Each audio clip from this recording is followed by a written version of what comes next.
Fadi Live, là où s'écrit l'influence. Qui maîtrise les récits façonne l'avenir.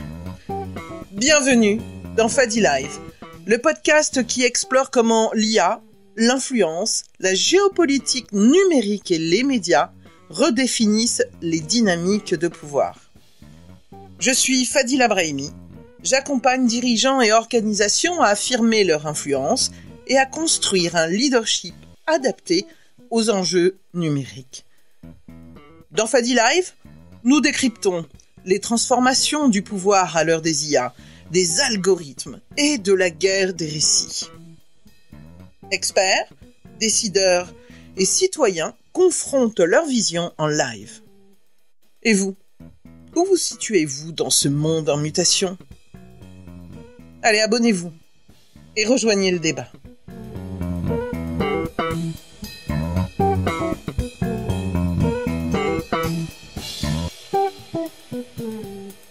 Ce soir, nous allons parler de les auditions Arcom qui ont eu lieu donc toute cette semaine, et on va se poser la question de savoir si on va vers un renouveau du paysage audiovisuel. Donc juste pour rappel, donc il y a eu le 17 juillet, on a clôturé ces auditions pour le renouvellement 15 fréquences de la télévision numérique terrestre, appelée TNT. Il y avait donc 25 projets qui étaient dits recevables et qui ont donc défendu leur candidature. Donc c'est un processus assez essentiel parce qu'il y a des autorisations qui vont donc expirer en 2025. Alors c'était des auditions un peu sous haute tension, puisque C8 par exemple a dû se justifier sur des émissions, notamment de Cyril Hanouna, régulièrement sanctionnées, et puis nous avons eu aussi récemment des révélations aussi concernant en fait BFM, donc qui était à l'épreuve, mais on a aussi de nouveaux candidats, et ce soir d'ailleurs nous avons la chance d'avoir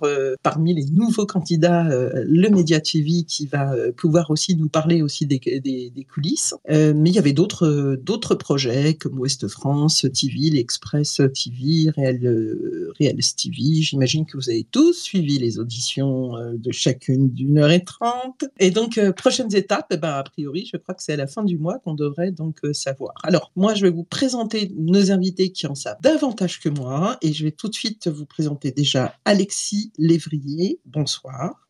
Bonsoir. Donc qui est historien de la presse et des médias. Et donc, il est reconnu pour tous ses travaux autour de l'évolution des médias et de leurs impacts dans la société. Il nous apportera donc des analyses historiques, notamment sur l'Arcom, mais aussi sur les enjeux du pluralisme. Nous accueillons également, dans la liste des experts, on a Stéphane Schreiber. Bonsoir Stéphane. Bonsoir à toutes et à tous. Donc journaliste, et j'ajoute observateur aussi des médias. Ça va, je suis soft par rapport à ce que j'ai dit la dernière fois. Oui. Qui possède une vaste expérience également du journalisme, et qui va aussi qui suit en fait aussi l'évolution de l'industrie médiatique. Absolument, je suis concerné au premier chef en fait. Oui. Et nous avons, et là c'est vraiment, je trouve que c'est un véritable bonheur d'avoir quand même un projet qui a candidaté, et un nouveau projet, donc c'est le Média TV, donc l'équipe Le Média TV, et déjà j'accueille Théophile Kouamou. Bonsoir, Théophile. Bonsoir à vous tous. Oui, et donc rédacteur en chef de Le Média TV. Et puis surtout, il a fait partie aussi de l'équipe qui a défendu en fait le projet Le Média TV auprès de l'Arcom. Donc pour présenter une voix quand même bien distincte du paysage médiatique. Et donc il pourra nous parler en fait des coulisses. Et il est accompagné de Thibaut Sang. Bonsoir Thibaut. Et bonsoir. Et Thibaut, il est en charge de l'engagement de la communauté autour de Le Média TV, ce qui prouve bien en fait l'une des singularités aussi de votre projet, et qui s'occupe de l'interaction avec le public, notamment. L'interaction avec les sociétaires, ouais, et tout ce qui est support. Et je suis également, j'étais également à l'audition parce que je suis membre du directoire en tant que salarié. Très bien. Et donc, moi, je vais déjà, dans un premier temps, j'aimerais un peu interroger Alexis. Est-ce que Alexis est toujours là? Tout va bien? Oui, je suis là. Ouais. J'aimerais bien qu'on pose déjà dans le débat, avant d'entrer un petit peu je dirais, dans les enjeux sur le renouveau. On fait un petit focus sur l'Arcom parce que moi, j'ai quand même un peu l'impression qu'il y a une très forte attente de l'Arcom en tant que gendarme. Ouais. Et que parallèlement, je retiens aussi une phrase du président. Mestre, donc qui nous disait que l'Arcom n'est pas non plus la police de la pensée. Et donc, beaucoup disent en fait que l'Arcom, là, en ce moment, joue une forme de crédibilité. Oui, clairement, bien sûr. D'autant qu'il y a eu en février la décision du Conseil d'État qui a rappelé à l'Arcom qu'il est censé, on en reparlera, mais contrôler le pluralisme. C'est ce qui est prévu par la loi de 86 sur l'audiovisuel. Et c'est dans l'article 1 de la loi, donc c'est une obligation très importante. Et jusque-là, l'Arcom se contentait d'évaluer le pluralisme en mesurant les prises de parole des politiques et des gens vraiment encartés et en se contentant souvent de ce que disaient les chaînes. C'est-à-dire Philippe de Villiers, par exemple, sur CNews, n'était pas considéré comme un politique parce que la chaîne le déclarait comme éditorialiste. Il y avait donc une forme, aux yeux du Conseil d'État, d'inaction ou de mollesse de l'Arcom, et le Conseil d'État a enjoint l'Arcom de mieux prendre en compte le pluralisme sur l'ensemble des chaînes et pour l'ensemble des intervenants. Et ça a conduit aujourd'hui, donc on est vraiment dans l'actualité, à une décision de l'Arcom qui reste assez vague, mais qui montre une véritable volonté de prendre en compte désormais ce pluralisme dans les thématiques, dans les intervenants, dans le vocabulaire même utilisé. Enfin, ils vont visiblement veiller à respecter ce pluralisme beaucoup plus qu'ils le faisaient jusque-là. S'il y a une attente aussi forte autour de l'Arcom, c'est que aujourd'hui, il n'y a pas beaucoup d'autres outils de régulation des médias. Les autres ont failli. La loi de 86, comme son nom l'indique, elle est très ancienne. Elle est devenue totalement obsolète au sens où elle prévoit une lutte contre la concentration des médias. Mais c'était le monde médiatique des années 80 qui était dominé par Robert Hersant, donc c'était surtout la presse écrite. Et toutes ces règles sont devenues inopérantes et n'ont pas pu permettre de limiter l'emprise de Vincent Bolloré sur les médias, mais il n'y a pas que lui, d'ailleurs.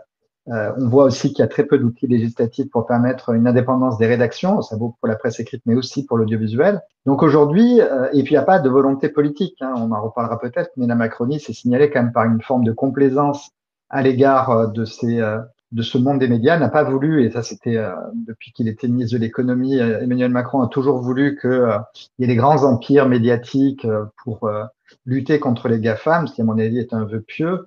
Et donc il voulait pas de régulation, il voulait au contraire une concentration des médias, et elle s'est produite donc sous nos yeux. Et puis par ailleurs, ils n'ont pas du tout essayé de lutter contre cette façon qu'a eu Vincent Bolloré de contrevenir à toutes les règles qui encadrent l'expression médiatique.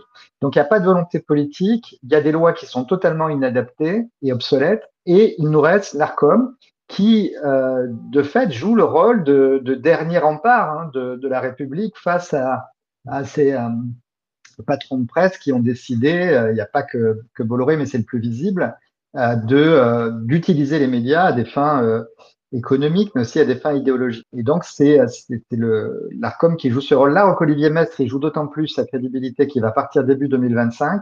Son mandat s'achève. Et d'après ce que j'ai compris, d'après ce que j'ai écouté de ses déclarations, il ne veut surtout pas laisser une image de faiblesse vis-à-vis de Vincent Bolloré. Et on voit que ces dernières années, il y a quand même énormément de sanctions contre C8 et contre CNews, tout à fait inédit dans l'histoire des médias audiovisuels. Il y a eu des mises en garde, il y a eu des mises en demeure, mais il y a aussi près de 8 millions d'amendes pour C8 et CNews. Tout ça, c'est considérable. Et l'Arcom a toujours expliqué qu'ils avaient conscience, évidemment, que ces sanctions financières n'étaient rien pour Vincent Bolloré, qui évidemment peut payer autant d'amendes qu'on le lui demande, mais que c'était des jalons pour eux qui visaient justement à avoir des billes, à avoir des éléments le jour où il y aurait cette reconduction des fréquences. Si on reconduit ces fréquences, c'est pour 10 ans, et ça veut dire après que Vincent Bolloré aura libre cours pour mener sa guerre de conquête politique et idéologique au sens large, parce que c'est un projet culturel, c'est un projet religieux, c'est pas simplement un projet électoral. Donc le rôle de l'Arcom est considérable, c'est le seul outil qui nous reste pour essayer de peser face à ces patrons de presse et notamment face à Vincent Bolloré. Oui, et j'ai bien l'impression aussi que, et d'ailleurs on l'a vu hein, lorsque Cyril Hanouna, avec évidemment soutient l'initiative, on va dire, du groupe Bolloré d'investir les 2 dernières semaines là, des élections, que même s'il y a eu mise en garde de l'Arcom, on sent aussi quand même que, en fin de compte, les sanctions, ça les gêne absolument pas. Et l'Arcom est en train de peiner. Alors, il y a 2 éléments. On a parlé effectivement à la fois beaucoup d'attentes par rapport au pluralisme, mais c'est vrai aussi qu'on a parlé aussi des sanctions. On va pas faire cette émission spécifiquement pour les sanctions, mais c'est bien aussi de rappeler à beaucoup de personnes, je les vois en fait sur X parfois, de dire de notifier l'Arcom en disant hâte l'Arcom, qu'est-ce que vous faites? Si vous voulez vraiment agir, il faut aller sur la plateforme de l'Arcom. Et à chaque fois que vous entendez une séquence qui, pour vous, doit faire l'objet d'un signalement, vous devez noter en fait et préciser l'heure, l'émission, la chaîne, et vous allez choisir en fait les 2-3 motifs qui sont nécessaires. Stéphane, je crois que Thibaut voulait réagir par rapport à ce que venait de dire Alexis peut-être, ou moi. Ouais, c'était plutôt par rapport à ce que vous disiez, en fait, en précisant qu'il y avait effectivement cette possibilité de notifier l'Arcom. Il y a aussi la possibilité de passer par un outil qui a essayé, enfin, ils ont essayé, ils n'ont pas malheureusement pas les moyens pour l'instant, mais de mettre en avant qui sont les comités d'éthique, ce qu'ils appellent dans leur jargon les SHIPIP. Heu, je sais plus quel est le comité d'éthique pour la pluralité, la déontologie, voilà, il y a plein de mots à l'intérieur de ce symbole, qui sont censés en fait des organes entre guillemets «indépendants» dans chacune des chaînes, donc que ce soit de la TNT ou par exemple le Nouveau Média, même si on n'est pas sur la TNT, on en a un, on a dû en faire un quand on est arrivé sur les box, et qui sont en fait des instances qui peuvent à l'intérieur même des médias être, sollicités par tout un chacun, à la fois par, les journalistes extérieurs ou intérieurs, par des citoyens et par l'Arcom, et ils doivent rendre un rapport annuel, un minimum, sur le fonctionnement, du média en tant que tel, quoi. Là où dans lequel ils sont nommés, et et en fait, ils sont assez vides ces rapports. Je vous laisserai aller voir, ceux de CNews, ceux de iTélé, ceux de C8 pardon, ceux de BFM. C'est assez consensuel, et malheureusement, il y a pas de véritable, obligation de comment dire? De discussion, et voilà, donc c'est un peu dommage, et je crois que c'est Aurélie Mestre qui a évoqué, lors de notre audition, une volonté de l'Arcom, assez nouvelle de renforcer le rôle de ces SHIPIP, de ces comités d'éthique, de manière à ce qu'ils non pas ce qu'ils coordonnent, mais ce qu'ils se parlent les uns les autres. Voilà, peut-être, une piste aussi serait d'éviter que ces comités d'éthique soient nommés par la chaîne elle-même. Parce qu'ils sont censés être indépendants, mais ils sont quand même nommés par la chaîne, quoi. On met un peu qui on veut dedans, quoi. C'était intéressant, Thibaut, ce que tu disais quand tu as fait le lapsus iTélé. C'est l'occasion de rappeler que, en fait, CNews n'a pas eu de fréquence. Tout C'est à fait. iTélé qui l'a obtenu à l'époque sur la base. Alors, c'est là où il faut quand même peut-être mettre un tout petit peu ce contexte-là aussi. Les chaînes d'information en continu dites généralistes ont obtenu des canaux gratuits. C'était une des conditions, c'est qu'il fallait du pluralisme dans leur information. Et iTélé correspondait tout à fait aux critères au départ. Mais quand Bolloré rachète iTélé et le transforme en CNews, là, les choses ont complètement dérivé. Alors, merci pour ces précisions. On va dans quelques instants avec Théophile rentrer un peu plus dans le sujet justement des auditions, qu'est-ce qu'il faut présenter, etc. Mais Stéphane, par rapport en fait à votre regard, j'aime bien, je vais vous voyez. Par rapport à votre regard, Stéphane, dans les médias, pourquoi est-ce qu'il y a d'autres éléments qu'on pourrait ajouter en fait? En quoi ça pourrait être aujourd'hui une période peut-être?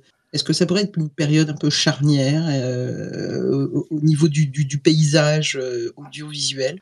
Ça l'est forcément dans le sens où déjà effectivement le CNews et C8 particulièrement ces deux-là sont quand même dans le collimateur de pas mal de gens, et donc oui effectivement les décisions de l'Arcom vont être très très scrutées, très observées, et comme le rappelait Alexis tout à l'heure, effectivement c'est la dernière année de présidence de Roch-Olivier Mestre, donc évidemment c'est des conditions particulières qui font que cette commission d'attribution des fréquences, de réattribution des fréquences va être particulièrement scrutée. Oui, tout à fait. Oui. Après, il y a aussi d'autres enjeux, je crois, qui viennent se greffer là-dessus. C'est effectivement quel est le rôle de l'Arcom précisément dans ce pays. Je crois que tout le monde ne le voit pas de la même façon.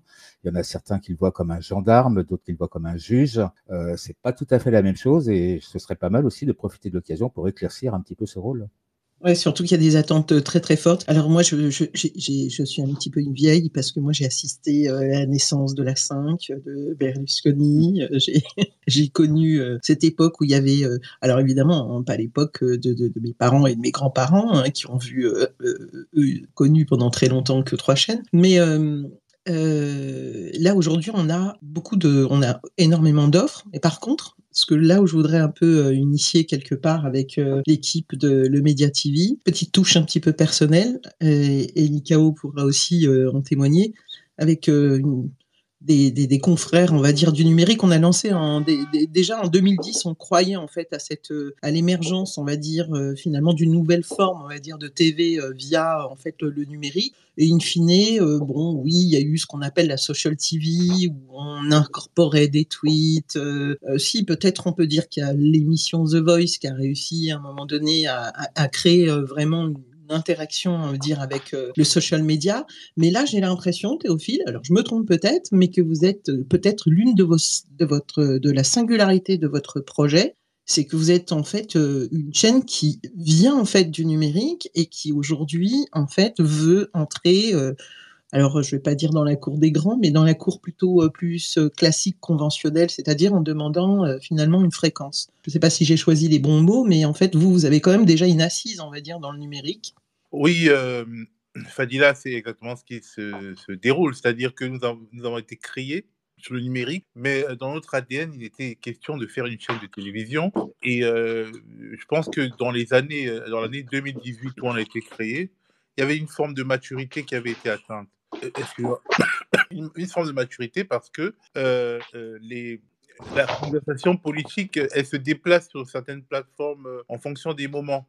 Et donc, par exemple, le référendum pour le traité constitutionnel européen a vu l'émergence des blogs, de la délibération politique sur les blogs. Et je pense que l'élection de 2017 a vu l'émergence pas de la délibération en tant que telle, mais de la production de contenu d'intérêt politique sur YouTube. Et donc, naturellement, le média est installé sur YouTube d'autant plus aisément que dans ses fondements, c'est une chaîne de télévision en ligne qui avait vocation à être en libre accès et non pas à être derrière un paywall comme les expériences précédentes l'ont montré, notamment Arrêt sur Image, etc., qui était une chaîne de télévision également, une web TV, mais derrière un paywall. Donc effectivement, on est parti du numérique, de YouTube, on est assez fort sur YouTube. On a dit à plusieurs reprises que sur notre chaîne YouTube a plus d'abonnés que la chaîne YouTube de CNews.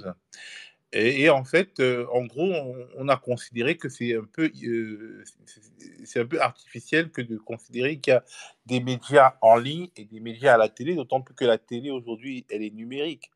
Et elle est numérique en partie. La majeure partie, en fait, de nos compatriotes regardent la télévision via leur box, qui est une technologie numérique, comme ils regardent également YouTube via leur box, ou qui regardent d'autres plateformes comme Twitch via Internet. Et donc, nous avons considéré qu'il était important pour nous d'augmenter notre visibilité à travers et d'attaquer ce gros marché de 40 millions de personnes qui regardent la télévision tous les jours. Parce que l'objectif, ce n'est pas juste de parler à une communauté, mais c'est de parler vraiment à toute la France et à la francophonie également.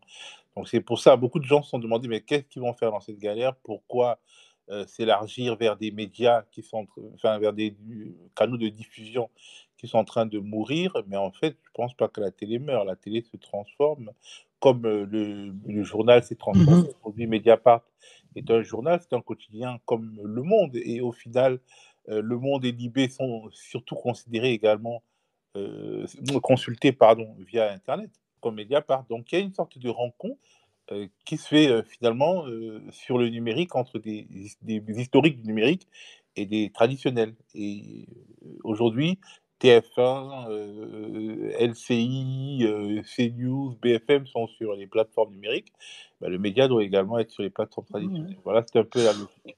On va rentrer tout à l'heure un peu plus dans le détail dans votre projet. Je vais faire une petite séquence. On va rappeler quand même aussi quels sont un peu les grands critères, etc. Mais je crois que Thibaut voulait d'abord réagir et apporter d'autres éléments.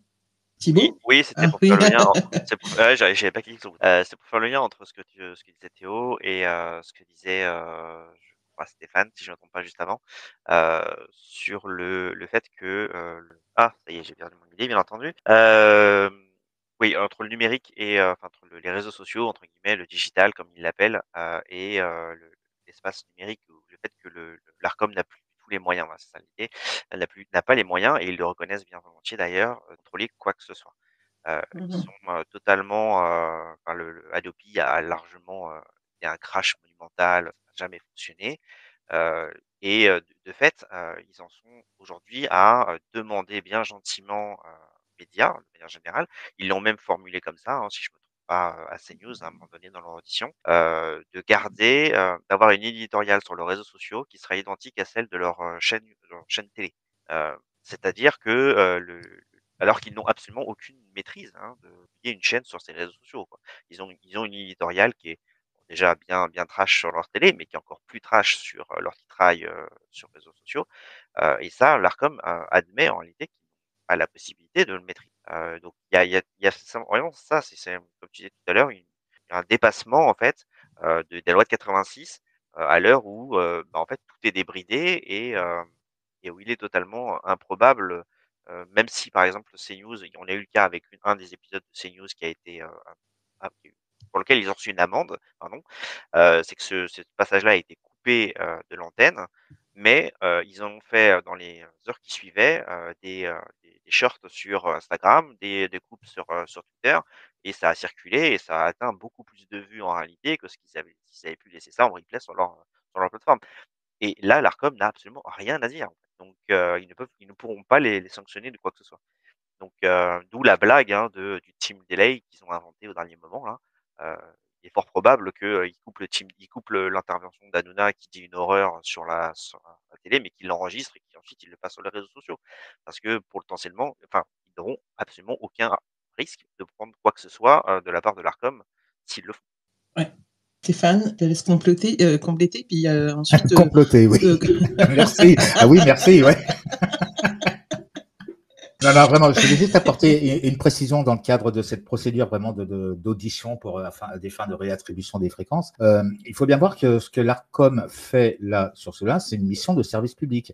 Elle définit qui peut aller sur la TNT. N'importe qui peut aller sur le web, sur le numérique et faire une chaîne de télé sur le numérique. Être diffusé sur les box comme l'est le Média TV actuellement ou d'autres chaînes dans plein d'autres domaines, je pense à Tech & Co et plein d'autres. N'importe qui peut faire ça, il n'y a pas besoin d'autorisation particulière. En revanche, pour être diffusé sur la TNT qui est le canal de télévision, de diffusion, que tout le monde peut capter chez soi, même sans avoir d'abonnement Internet, c'est ça l'idée, hein. C'est ça que l'Arcom doit réguler, en fait. C'est une mission de service public parce que il s'agit effectivement de savoir quels contenus sont accessibles aux gens comme ça, on va dire, entre guillemets, par défaut. Alors, si on revient juste sur le process, pour déposer, en fait, donc je crois qu'il y a eu 27 projets qui ont été déposés, mais il n'y en a que 25 qui étaient dits recevables.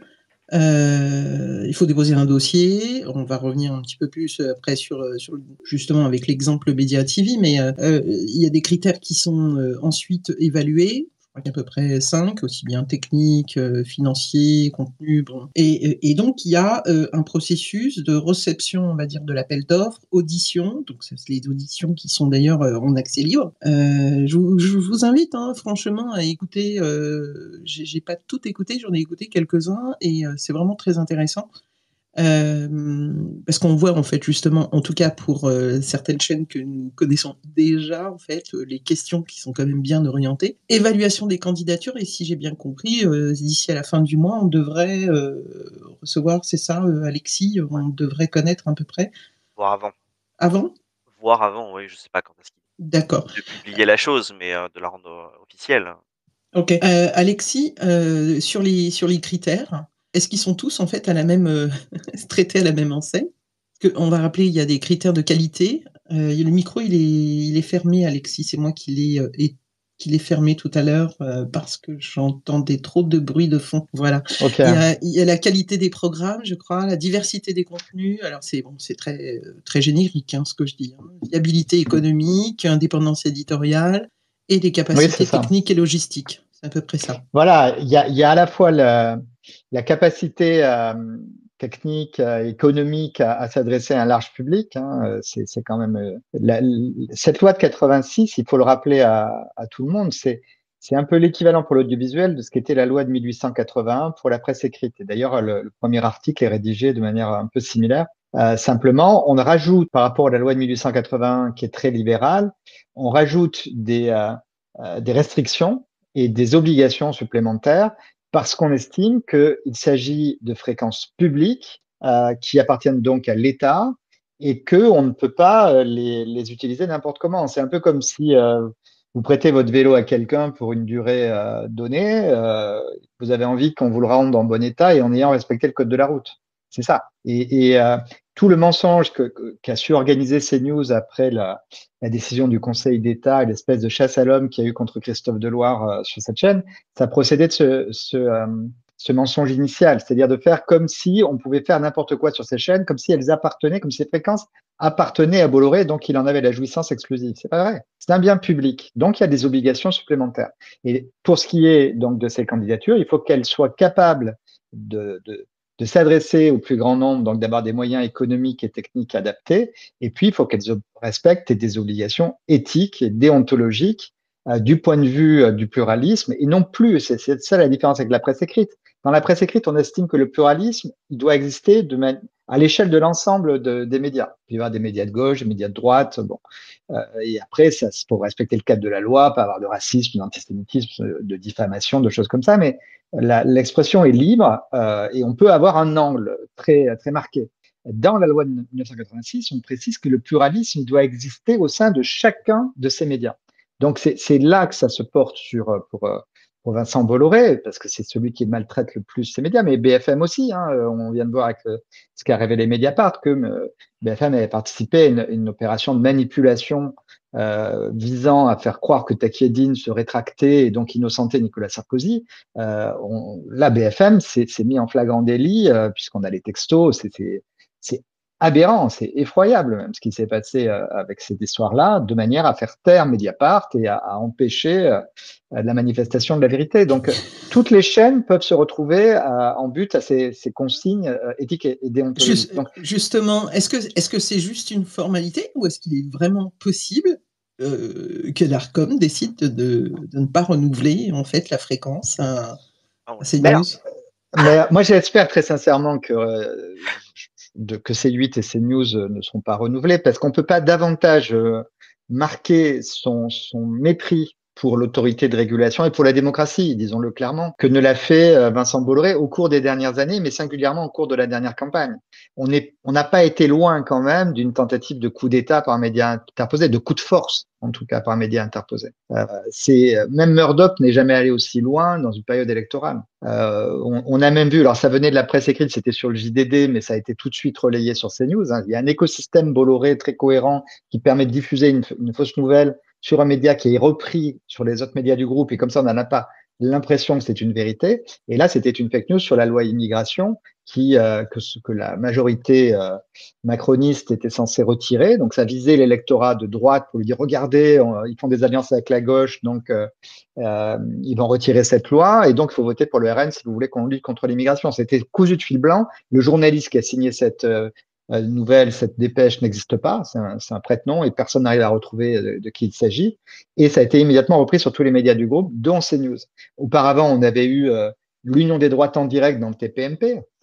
Après que Bolloré a reçu Éric Ciotti chez lui, Ciotti a été invité sur CNews, puis on a eu dans le TPMP, avec Sarah Knafo, un appel organisé par Hanouna à Jordan Bardella pour signer l'Union des droites, quoi. Donc c'est plus un acteur médiatique, c'est un acteur politique, le groupe Bolloré, et qui a tenté non seulement d'influencer le résultat des élections, mais de le fabriquer. Et c'est pour ça que là, si l'Arcom, je sais pas, il n'y a pas de précédent. Donc, s'ils le font pas, comme je vous disais tout à l'heure, on n'a pas de loi suffisante. Les dispositifs contre la concentration des médias sont totalement inadaptés. La seule façon qu'on a eu de limiter l'emprise de Bolloré, c'est l'Europe qui a obligé Bolloré à vendre Editis pour acheter Hachette et à vendre Gala pour acheter Paris Match. Sinon, du côté français, rien ne s'est passé.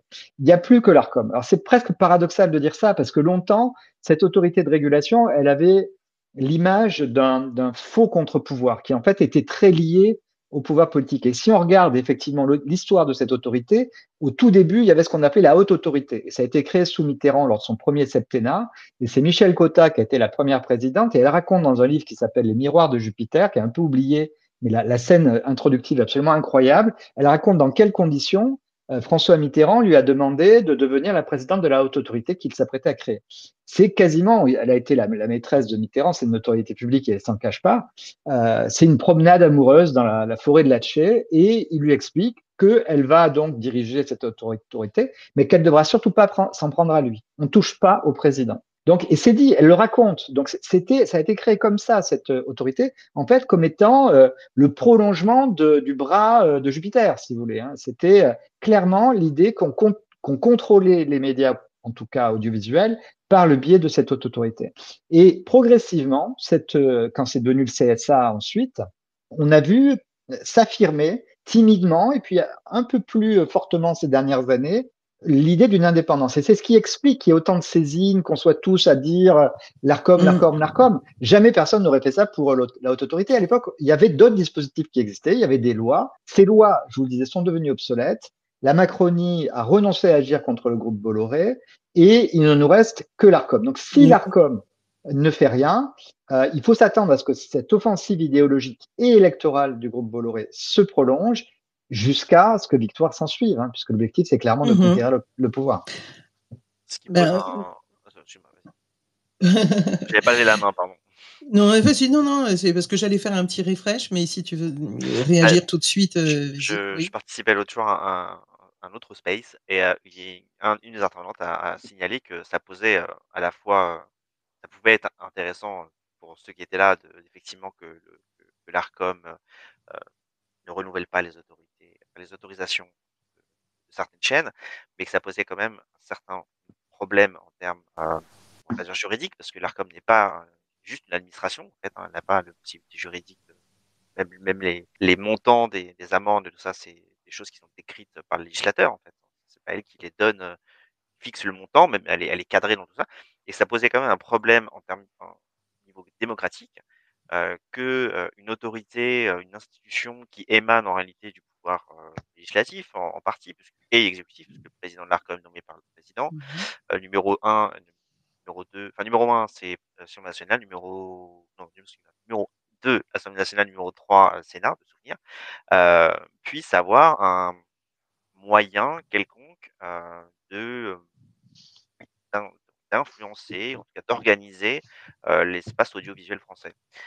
Mais c'est son rôle. Enfin, là, je suis pas du tout d'accord avec ça. Je dis pas que je suis d'accord. Je dis pas que je suis d'accord. J'ai dit qu'elle posait la question de savoir quelle est. À ce moment-là, alors en ce moment, il y a effectivement une proposition de projet de loi au Sénat. C'est pour ça que d'ailleurs, ce qui s'est passé aujourd'hui à l'Assemblée nationale annonce qu'à mon avis, faut rien attendre du côté de la Macronie élargie à la droite, parce qu'il y a une proposition de projet de loi venant de la droite au Sénat qui vise à vider la loi de 1986 de sa substance et à corriger son article numéro 1, celui qui se réfère aux obligations, l'indépendance, l'impartialité, le pluralisme, et de dire qu'il y a, on fait ce qu'on veut, et que ça serait, c'est le nouvel article de loi qu'ils veulent, hein, article 1, dans le respect de la présente loi, les éditeurs de services de communication audiovisuelle, autres que les sociétés nationales de programmes, déterminent librement leur ligne éditoriale et choisissent librement leurs intervenants. Donc ça, c'est la droite, alors que la loi dont on parle, c'est une loi qui s'appelle Léotard. C'est la droite parlementaire qui l'avait votée, à une époque où pourtant les médias leur étaient plutôt favorables, notamment R100 ou Lagardère, mais il y avait la volonté quand même de ne pas les laisser faire n'importe quoi, surtout avec des biens publics. Ça appartient à l'État, je le rappelle. Donc, il y a une loi et cette loi, elle doit s'appliquer. Or, il n'y a que l'Arcom qui peut le faire. Non, mais je dis pas que, je termine juste, je dis pas que je suis d'accord avec ce qu'elle ce que l'intervenante expliquait. Je dis juste que il manque quelque chose.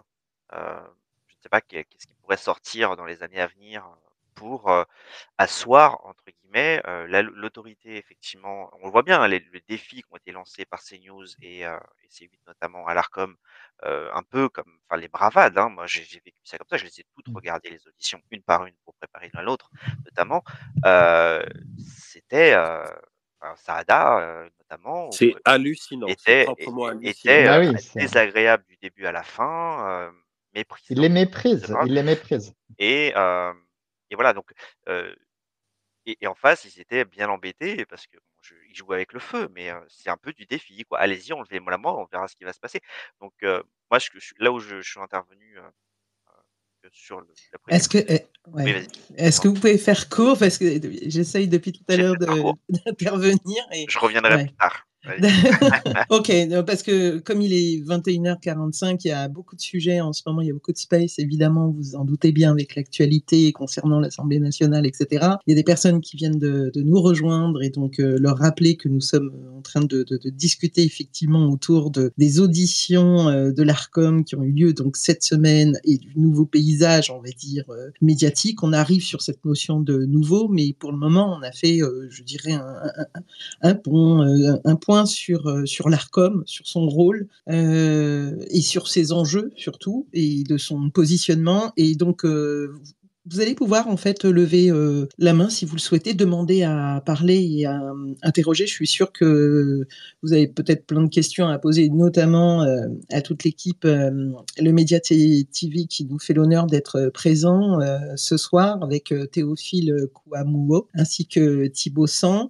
Je vous rappelle également, alors je précise quand même que Théophile est donc le rédacteur en chef de Média TV, il était présent donc lors de l'audition pour défendre, on va dire, le projet, et que vous avez donc Alexis Lévrier, que vous avez dit à l'instant d'entendre, qui est historien de la presse et des médias, donc qui peut aussi apporter des informations extrêmement précieuses, et Stéphane Schreiber, que je vais tout de suite aussi interviewer un petit peu, mais en tout cas lui poser des questions, parce que moi j'ai pas regardé toutes les auditions, mais de savoir si c'est lui, qu'est-ce qu'il a perçu, parce que je sais qu'il a suivi de près. Mais je voulais aussi déjà remercier Nikao d'avoir accepté d'être mon co-host, et puis Eric Maes qui n'était pas là, qui vient d'arriver, le saluer puisqu'il vient de nous rejoindre. Bonsoir. Mais je vais passer la main gentiment à Eric d'ailleurs. Mais tu restes avec nous, on se connaît depuis longtemps. Bonsoir Eric. Oui, vous pouvez rester. Voilà. Et toutes celles et ceux qui ont envie de poser des questions, soit par écrit via la bulle, soit vous cliquez sur le micro, vous êtes les bienvenus. Nous accueillons tout le monde, à condition qu'on essaye d'être un petit peu concis, qu'on évite les tunnels, et évidemment pour des échanges tout à fait cordiaux. Stéphane, moi j'ai pas écouté les auditions, je sais qu'il y a plein de nouveaux projets. Vous avez pu les entendre un petit peu? Ouais, en effet. Alors, j'ai pas eu le temps malheureusement de tous les écouter non plus. Mais mais les par contre, auditions, alors, elles durent 1 heure et demie, donc c'est un peu compliqué, on va dire, de voilà, tout suivre. Il y en c'est avait exact. quand même 24 ou 25. 25, ouais, Voilà. ouais, absolument. Et par contre, alors, c'est l'occasion de faire un petit point publicité. Il y a Megan Jinsou sur Twitter qui est journaliste justement chez Qui a fait un Contexte super Média et qui a fait un super boulot là-dessus, qui a fait un live tweet de toutes les auditions. Et vraiment, si vous voulez avoir un bon résumé de ce qui s'est passé, il faut aller voir son compte et lire tout ce qu'elle a écrit à cette occasion. Donc moi, j'ai pas tout suivi non plus. Que j'ai retenu globalement dans l'ensemble, c'est que sur certains dossiers, l'Arcom s'est montrée très très pointilleuse. Évidemment, on comprend lesquels tout de suite. Sur d'autres, elle a été beaucoup moins tatillonne.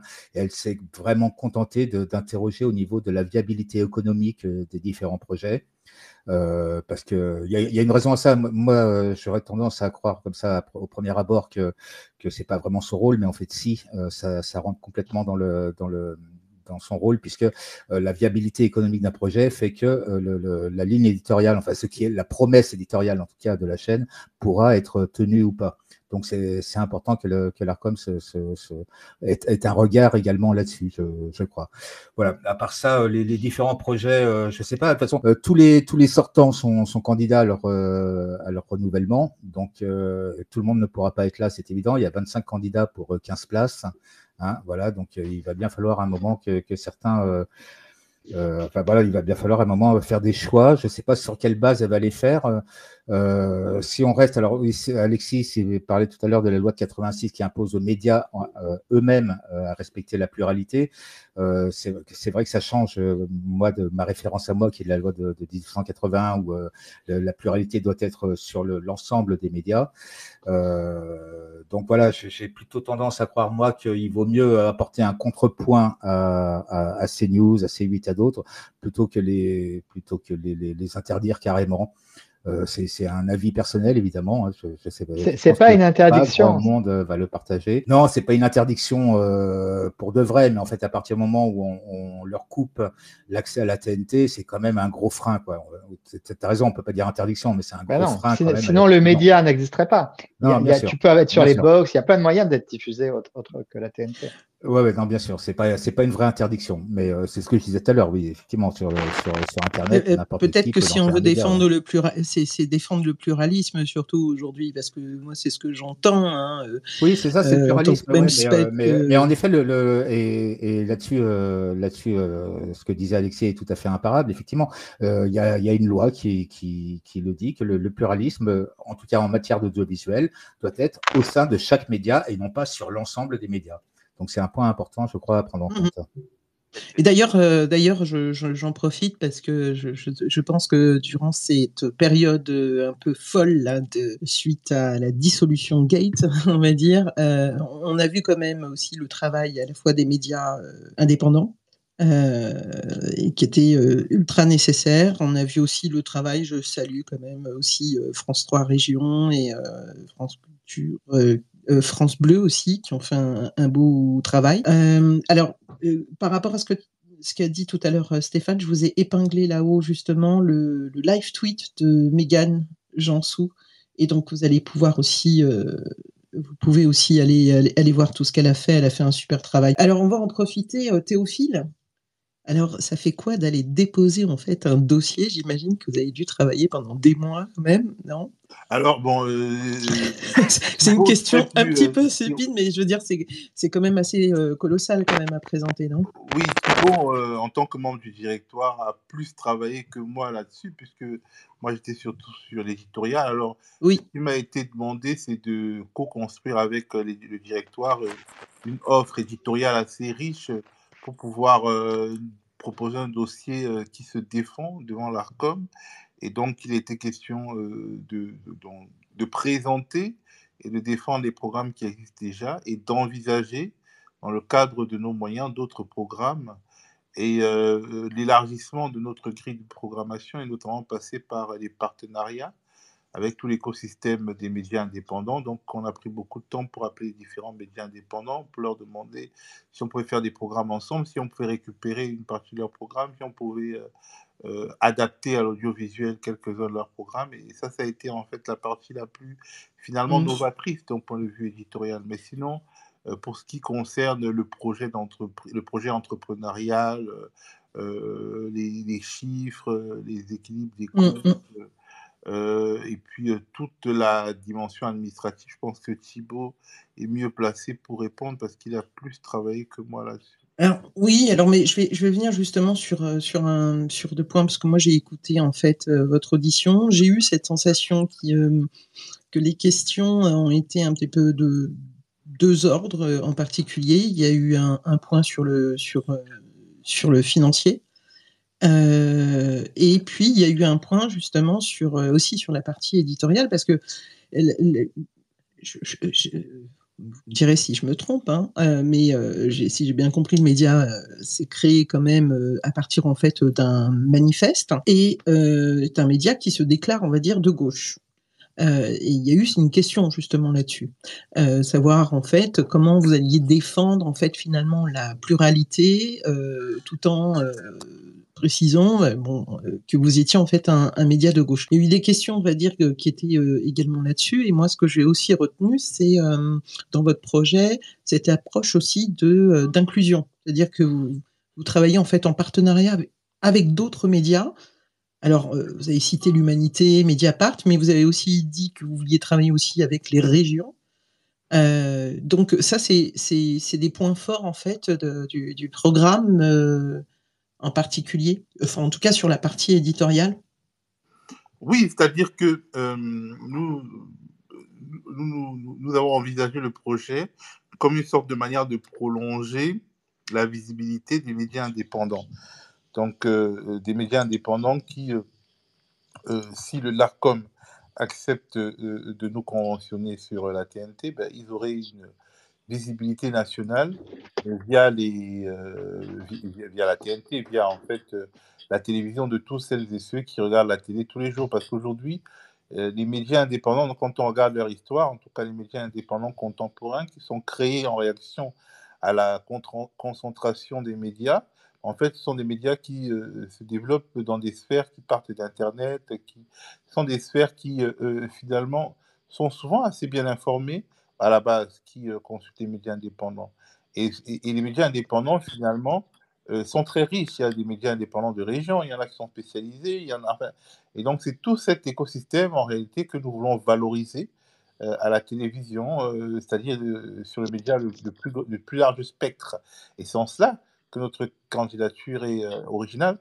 J'ai parlé de France Info TV, qui valorise les contenus de France O, enfin, il n'y a plus de France O, mais des chaînes de la télévision en Outre-mer, de France 24, de France Info et même de Brut. C'est-à-dire que c'est cette manière-là d'agglomérer, d'articuler, que je trouve assez finalement moderne, contemporaine.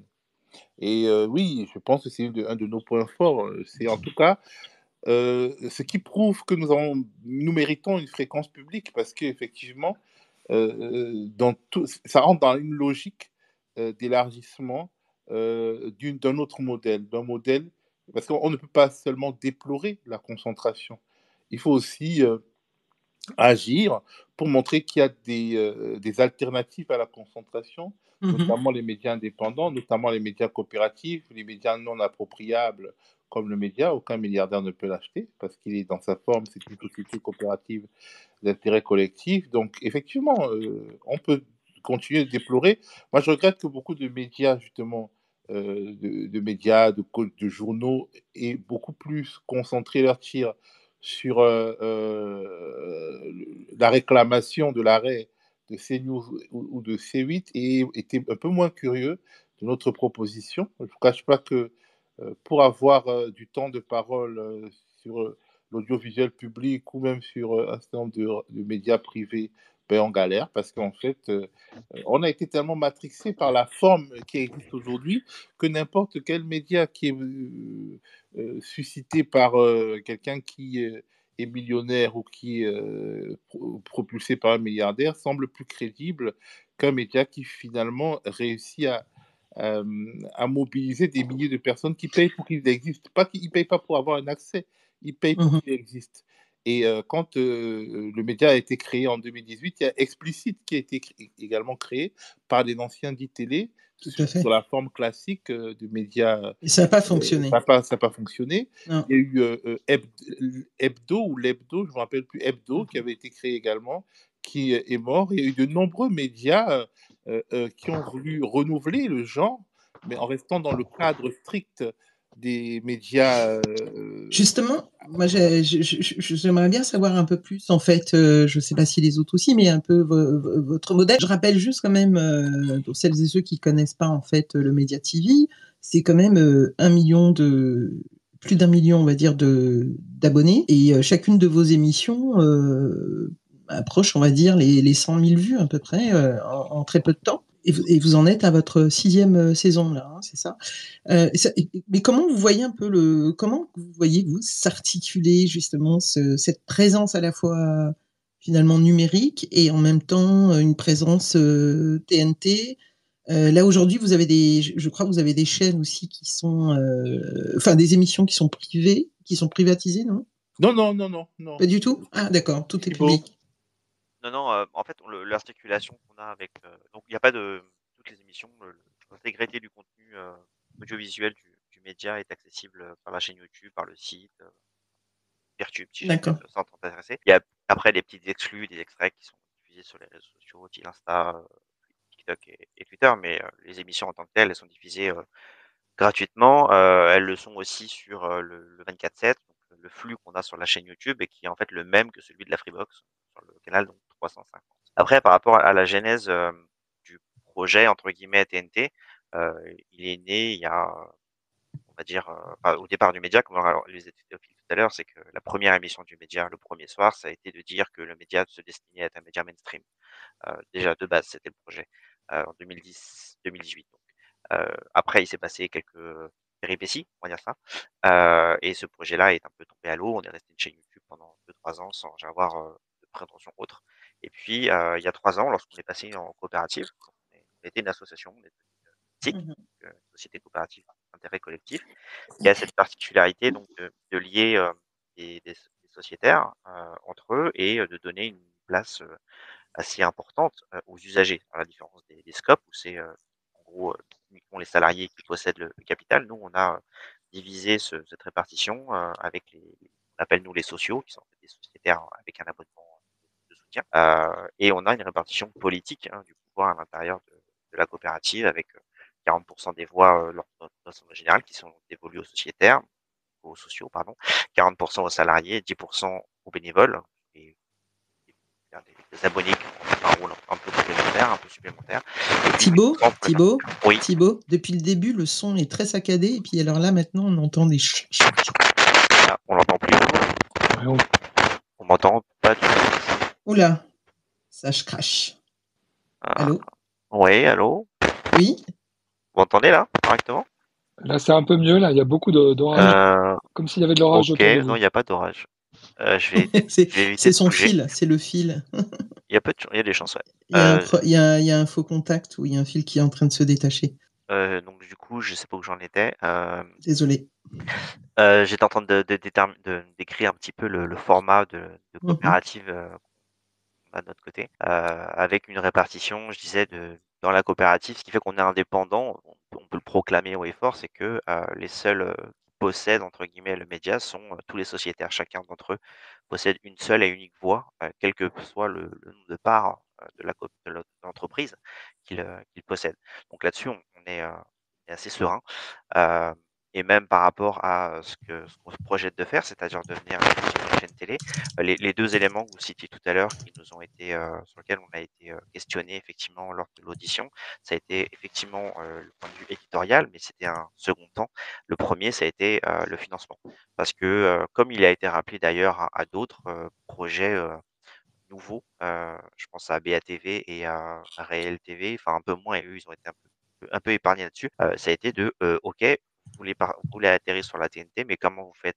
Parce que ça va coûter très cher d'arriver sur la TNT, ne serait-ce que de brancher la prise, c'est-à-dire d'avoir une diffusion nationale hertzienne de vos émissions. En gros, il faut qu'on passe par une entreprise qui a une espèce de clone des PTT ou de France Télécom de l'époque, qui a été sorti de cet ensemble lorsque ça a été privatisé et qui en fait gère la diffusion hertzienne en France. Et pour passer, pour être diffusé par TDF, il faut, alors on avait des chiffres nous qui étaient, c'est là ça qui a été long, hein, là, on parlait tout à l'heure de la longueur du temps qu'il a fallu pour créer le dossier. Ce qui a pris le plus de temps en réalité, c'est d'avoir les informations parce que c'est un monde assez secret. Les gens peuvent parler, mais de manière anonyme, hein. On ne peut pas dire, pour avoir les bons interlocuteurs, déjà, c'est un parcours du combattant. Donc il faut avoir des contacts, que nous n'avons pas, hein, parce que nous n'avions pas plutôt, parce que, bah, on n'était pas du tout de ce «monde-là» entre guillemets. Donc il a fallu déjà nouer des contacts, avoir, des personnes pour donner, des petits mots à d'autres pour qu'on puisse, discuter. D'accord. Voilà. Donc on a obtenu des chiffres, entre 6 et 7 millions d'euros par an, au départ nécessaires pour pouvoir diffuser sur la TNT. L'Arcom là nous a un peu surpris. Thibaut, En annonçant moins. je vais vous inviter à essayer de décourter parce que c'est vraiment difficile pour nous de vous Ça entendre. marche. Ouais, Bon, c'est tellement. je suis désolé. Non, c'est pas ça, mais essayez de décourter parce qu'en fait, on a énormément de coupures. Le son, enfin, Okay, moi, en je plus, vais qui a un passer. casque, j'ai du mal. Est-ce qu'on peut pas, Je vais, pas retirer le fil ou. je vais passer par le téléphone. Je reviens. Ouais, ça sera mieux. c'est vraiment plus agréable. Sinon, on a du mal à entendre et à apprécier en fait. Je ne sais pas si Stéphane ou Alexis avaient des questions à poser à à Théophile par rapport au projet média. Ouais, moi je veux bien. Donc, par rapport à ce que Thibaut vient de nous exposer, effectivement, est-ce que déjà il y a une modification prévue dans les statuts du Média TV pour pouvoir soutenir justement ce financement qui va être essentiel pour faire tourner un média? Ça, c'est la première question. Ou est-ce que vous restez sur la même ligne, vous changez rien et puis vous trouvez d'autres sources de revenus? Je pense à la publicité notamment.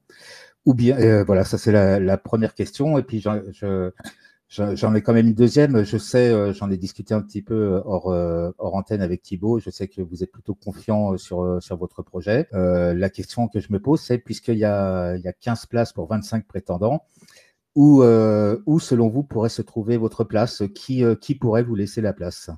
J'aurais une question aussi, mais j'attends que. Je vais répondre déjà aux deux premières questions parce que je suis même pas sûr de me souvenir de la première. Disons que effectivement, comment financer ce développement? Alors, il faut comprendre qu'on a déjà une chaîne 24/7. On a une chaîne 24/7 qui peut être enrichie parce qu'en fait, il y a une alternance de contenu chaud, froid et tiède, si on peut dire.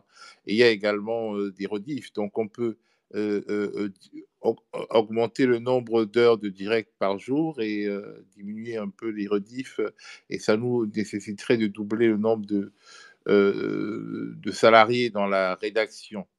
Mais en fait, le plus gros coût, c'est le coût de passage à la TNT, donc c'est les paiements, les factures de la filiale de, je crois, France Télécom qui s'occupe de gérer la TNT. C'est une facture importante. Et donc, ça serait financé par une émission de titres participatifs.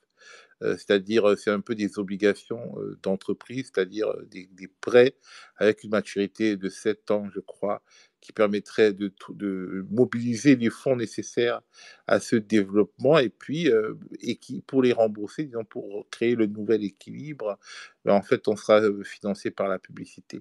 Je pense que la particularité du média, c'est que nous savons faire de la télévision avec moins de moyens que les gros acteurs. Et effectivement, aujourd'hui, c'est une société, une entreprise, une coopérative qui est rentable, en fait, qui produit des bénéfices, mais le mot rentable n'est même pas adapté puisqu'elle est réinvestie dans la mesure où c'est une coopérative. Et donc, demain, la publicité qui n'a encore pas été explorée, en fait, la publicité serait le moyen d'amortir le changement d'échelle. Donc voilà, ça c'est la première question que vous avez posée. Et je me souviens plus de la deuxième. Heureux. La deuxième question, c'est en fait de qui souhaitez-vous prendre la place? Ah oui, mais ça c'est compliqué parce qu'on va pas se faire mal voir par l'écosystème, mais on prendrait la place de tous ceux qui sont là. Est-ce qu'on m'entend ou pas du tout? Oui, oui. Ok, d'accord. On a vocation à prendre une des places disponibles, quoi. En fait, pour préciser un peu j'ai entendu la question sur la place de qui on veut prendre. C'est pas à nous de le décider en réalité. En fait, quand on fait le dépôt de candidature pour la TNT, on peut sélectionner des faisceaux. En fait, aujourd'hui, vous avez 15 places qui sont réparties grosso modo en 3 faisceaux, 3 groupes de chaînes TNT qui sont reliés les unes aux autres.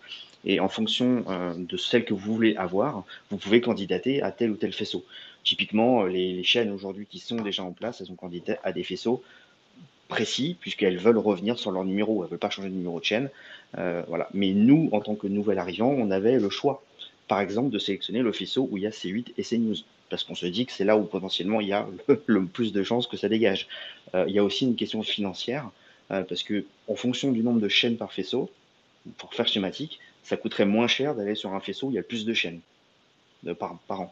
Donc ça, c'est des questions de stratégie qu'on a étudiées quand on a monté le dossier. Voilà, je sais pas, le dossier est encore confidentiel, on ne va pas aller sur le détail, mais pour le coup, on a sélectionné des faisceaux qui nous paraissent les plus probables dans lesquels on pourra intervenir, quoi. Là, Stéphane nous a posé une question un petit peu trop stratégique.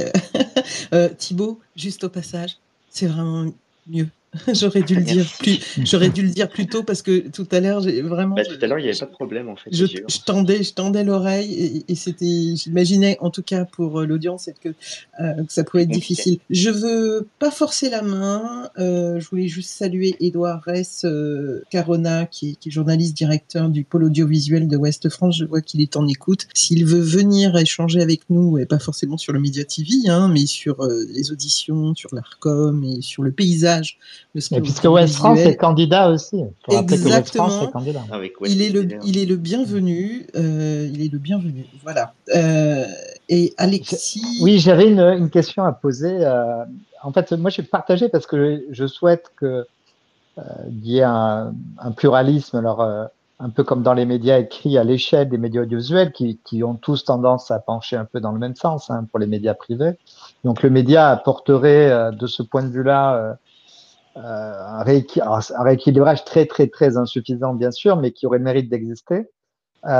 Mais vu tout ce que j'ai dit tout à l'heure sur CNews, qui est un média d'opinion qui respecte pas l'article 1 de la loi de 1986, je pense que le même constat devrait prévaloir pour le média. Alors, si on reprend l'histoire, moi j'avais suivi ça au début et période Sophia Chikirou, puis Aude Lancelin, Denis Robert. Les débuts ont été très difficiles et puis il y avait des liens incestueux avec la France insoumise qui n'existe plus maintenant, j'en ai tout à fait conscience. Il y a eu des erreurs de jeunesse, notamment un faux mort à Tolbiac qui avait été relayé pendant une semaine à l'antenne du média.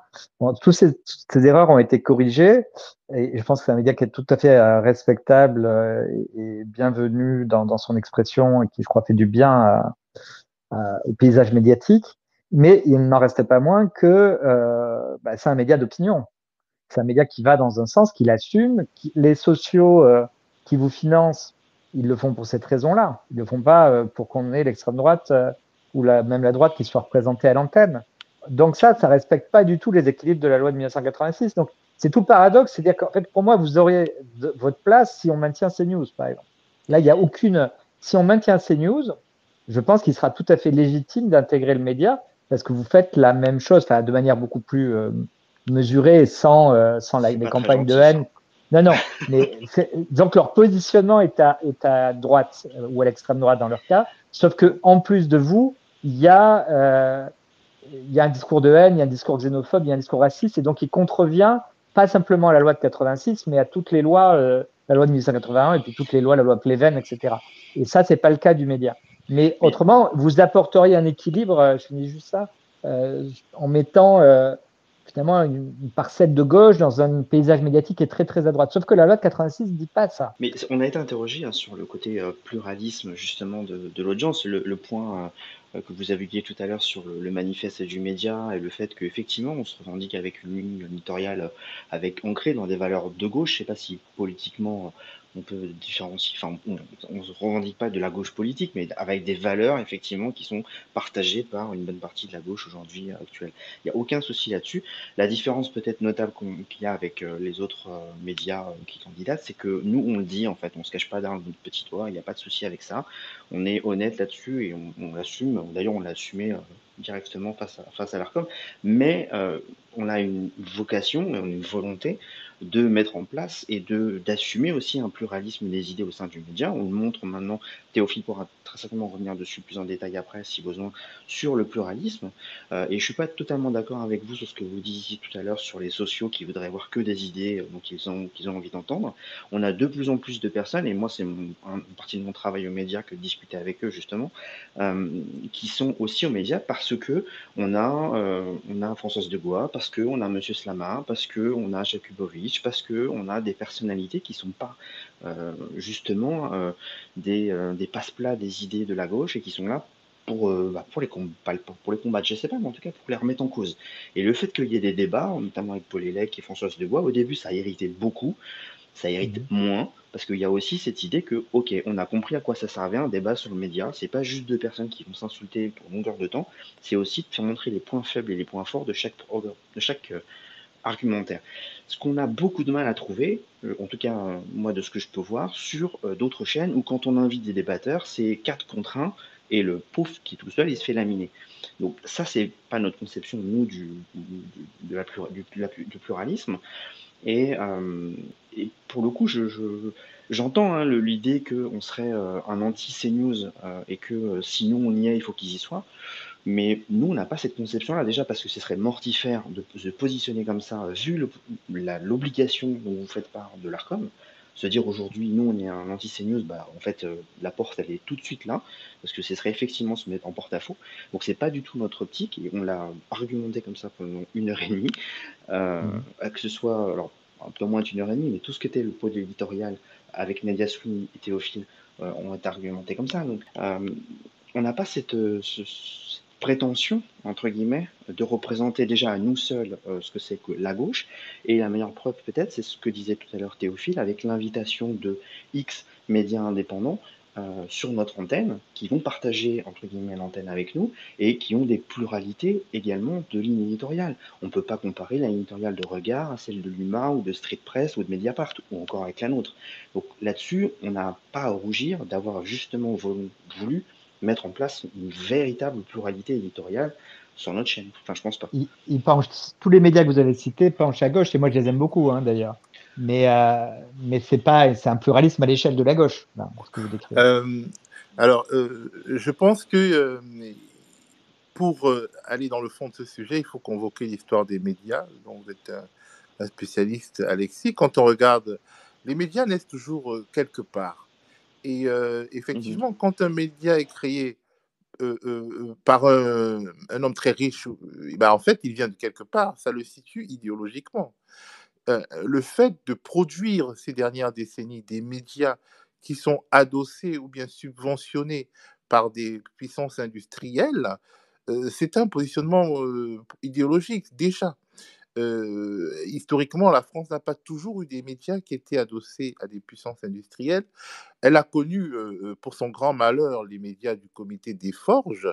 Et quand il y a eu à la Libération, en fait, ces médias ont été dissous. Le Temps a été dissous pour donner la place au Monde. Et je pense que en dehors du Figaro et de François, en fait, tout a été dissous. En fait, en tout cas, les grands médias de l'époque qui étaient justement contrôlés par le CAC 40 de l'époque ont été dissous. Et en réalité, la presse française a été elle est repartie de zéro, notamment Le Monde était un journal indépendant qui était contrôlé par ses salariés. Et puis progressivement, les erreurs de la profession, également les nécessités d'investissement, ont fait que la presse est retournée dans les bras des millionnaires et des milliardaires. Quand on regarde la télévision, quand le gouvernement français donne la première chaîne au groupe Bouygues, ils savent très bien qu'ils ne donnent pas cette première chaîne à un homme de gauche. On sait très bien que c'est à la droite que c'est fait. D'ailleurs, quand il y a Canal+, quand François Mitterrand arrive et que Canal+ est donné et attribué à un de ses proches, c'est un peu François Rousselet, je pense. C'est aussi un peu pour André. Je pense qu'il faut se dire que tout le monde a un point de vue. La question, c'est est-ce qu'on va au-delà de son point de vue? Et nous, on dit, on part de la gauche pour parler à la France. Le média sur la TNT, ce ne serait pas le média qui existe aujourd'hui, parce qu'on ne peut pas nous comparer à CNews dans la mesure où, en réalité, nous ne sommes pas sur la TNT et nous ne pouvons pas nous astreindre à des obligations qui ne sont pas les nôtres. Donc, si on nous donne le conventionnement TNT, vous allez bien voir que ce ne sera pas le pendant de CNews. En revanche, c'est un média qui aura une ligne éditoriale. BFM, aujourd'hui, a une ligne éditoriale. C'est une ligne éditoriale qu'on peut deviner, mais en tout cas, elle ne tend pas vers la gauche, elle ne tend pas non plus vers l'extrême droite. On peut deviner qu'elle tend plus sûrement vers le macronisme. En plus, ces derniers dévoilements qu'il y a eu dans les médias où, en fait, des SMS sortent, etc., on voit le sarkozysme des uns, le macronisme des autres, ce qui signifie qu'en réalité, nos subjectivités doivent être prises dans l'équation. Ok, vous venez de tel ou tel endroit, mais vous êtes astreint parce que vous occupez l'espace public à telle et telle obligations.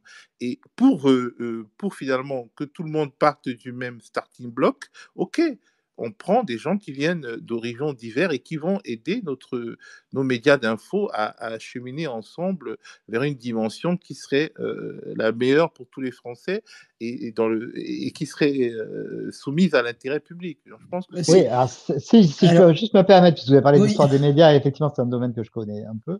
Oui. Là, vous avez décrit Beaucoup des mieux que choses moi. différentes. Mais non, mais c'est très juste que vous avez décrit. Vous avez parlé de choses différentes. C'est-à-dire que les médias écrits que vous avez décrits, ils ont le droit d'avoir une ligne très marquée et en étant qui peut correspondre aux intérêts de leur actionnaire.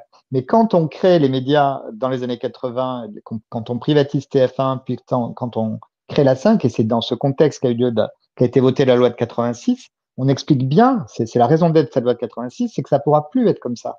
Et donc on le donne à Bouygues, effectivement, mais on le donne pas à Hersant et Lagardère, qui étaient candidats également, parce qu'on se méfiait de leurs opinions politiques. Et Bouygues, comme c'était un industriel, il venait de l'extérieur, on pensait qu'il y avait moins de risques. Alors le risque, il existe toujours, et vous avez raison, il y a une ligne éditoriale. Toujours, l'impartialité n'existe pas, mais c'est pour ça qu'on parle c'est un mythe de penser qu'un Bien média sûr. n'a pas d'orientation Oui, politique. mais on peut avoir une ligne éditoriale en essayant de prendre en compte une diversité de points de vue. Oui. C'est la raison d'être de cette loi de 86. Et donc j'entends par contre ce que vous Et dites, ça c'est me paraît notre tout. projet. Voilà, j'ai bien compris que vous ne feriez pas la même chose sur la chaîne TNT que ce que vous faites pour l'instant sur la chaîne YouTube. Donc ça me paraît très bienvenu. C'est-à-dire, vous avez compris Ah, que c'était pas les mêmes obligations. c'est déjà un petit peu le cas en réalité. Depuis là, par exemple, cette année, c'est la première fois aux médias où on a été contraint, parce qu'on a déjà un conventionnement Arcom, et qu'une bonne partie des astreintes qu'on va avoir sur la TNT, on les a déjà en réalité, c'était de compter le temps de parole des personnes politiques qui venaient sur notre antenne pendant la période des législatives européennes ou pendant la période des législatives tout court.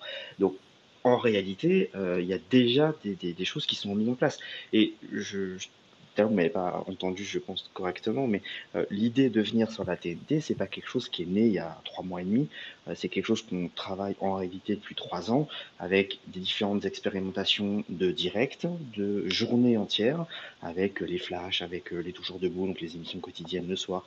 C'est quelque chose qu'on a monté en fait. Alors on était un peu surpris, ça faut l'avouer, par le fait que les licences, les 15 licences soient réattribuées cette année.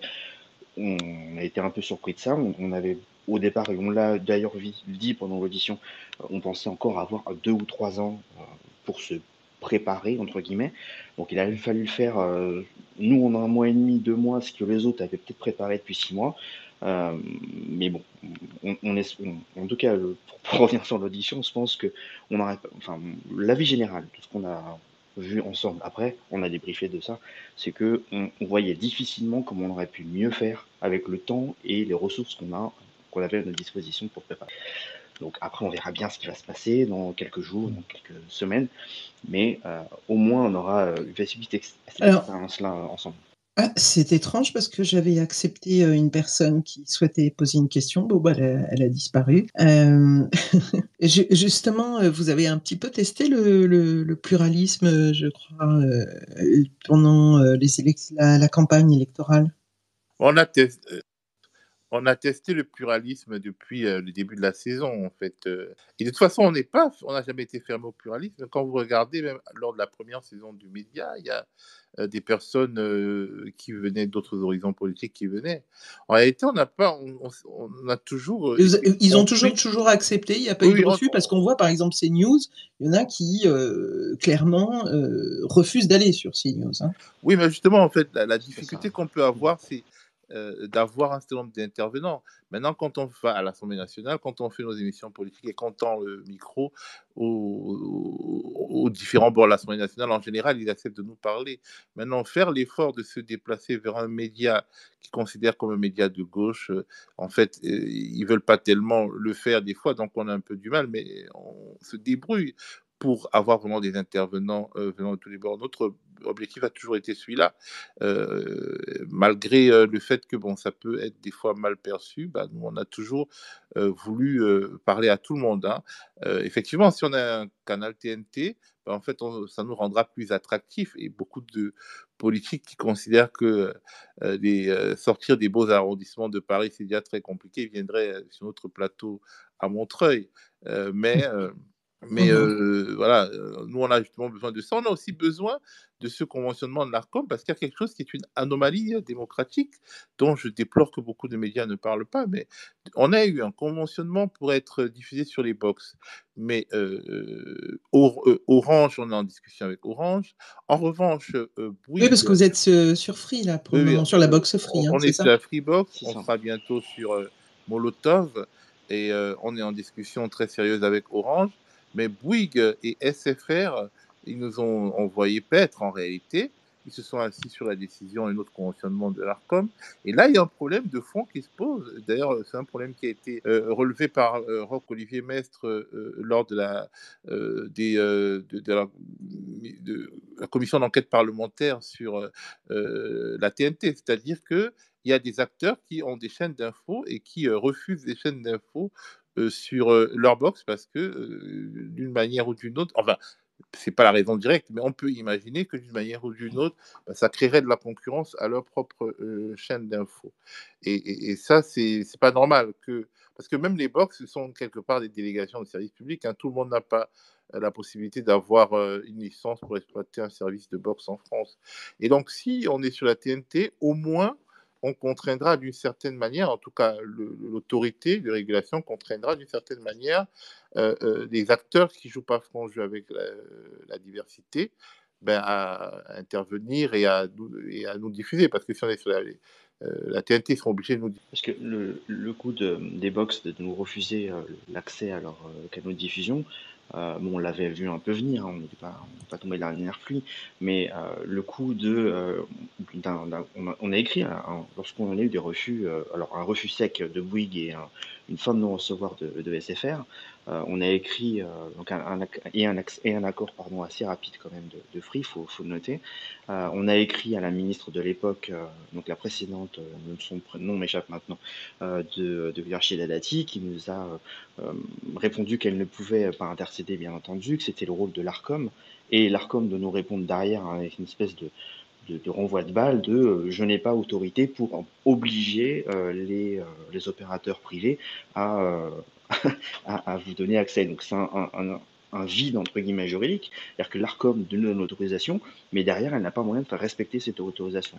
D'où le fait que la sortie entre guillemets par le haut, c'était de candidater sur la TNT, puisque là pour le coup, effectivement, comme vient de le dire Théophile, si on y est, on y est, et on n'aura pas besoin d'autorisation de quelqu'un d'autre. Alors moi je vais avoir une question, mais je voudrais passer la main un peu à Eric Maes, qu'on n'a pas encore entendu.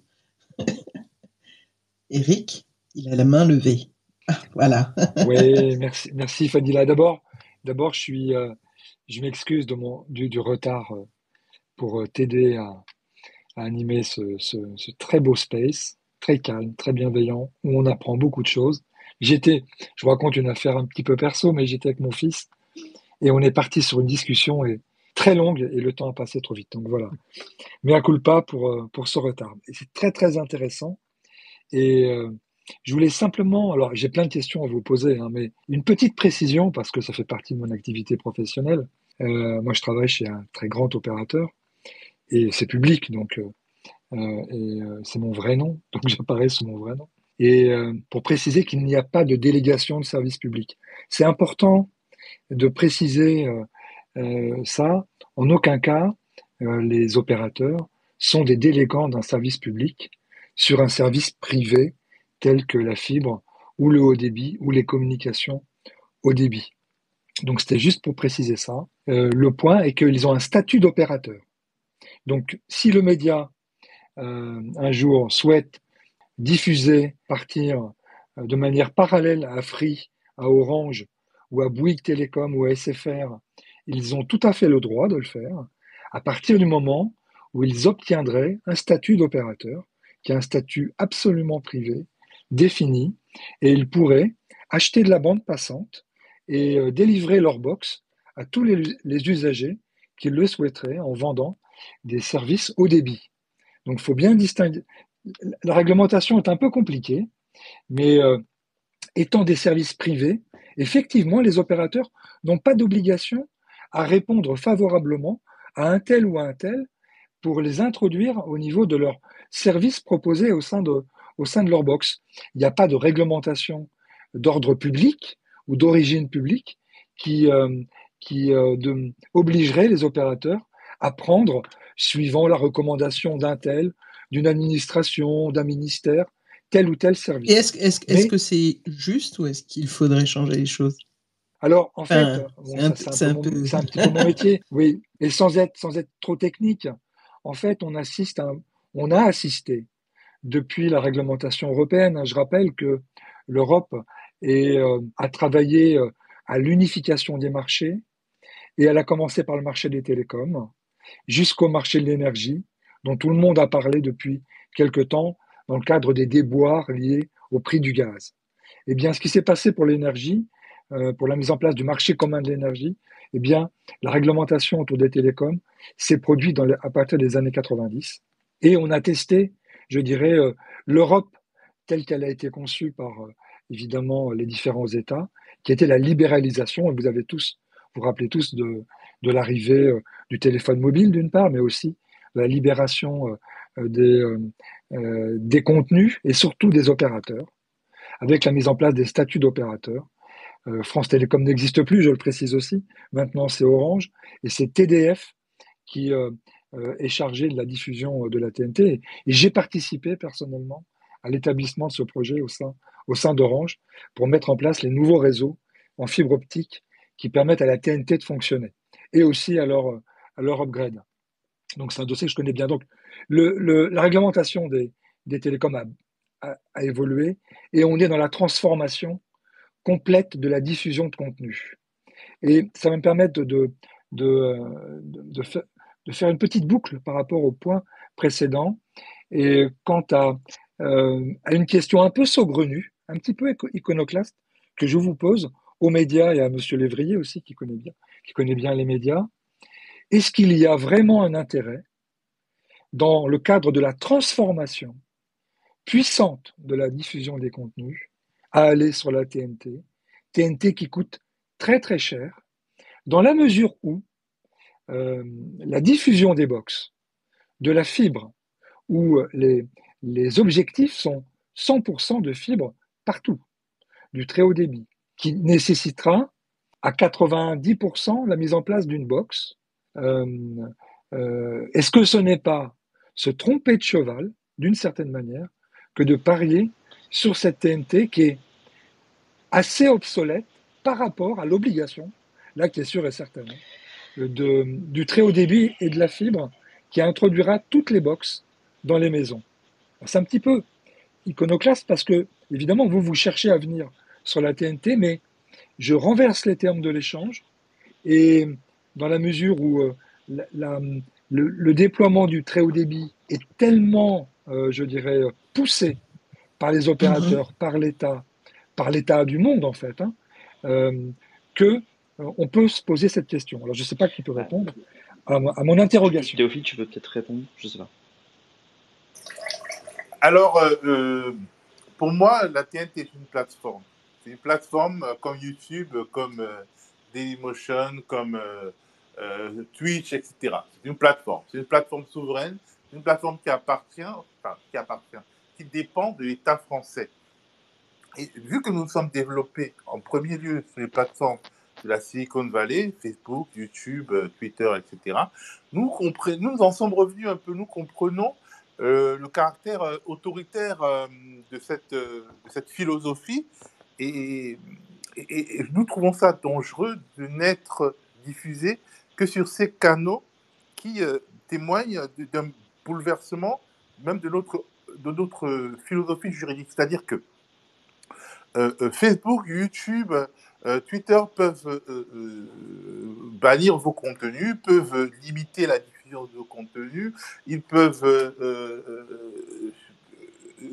il y a une dépendance. vos vidéos. En fait, il n'y a aucune forme de délibéré, de contradictoire qui intervient entre vous et une de ces plateformes. C'est le règle de l'arbitraire et du non-droit.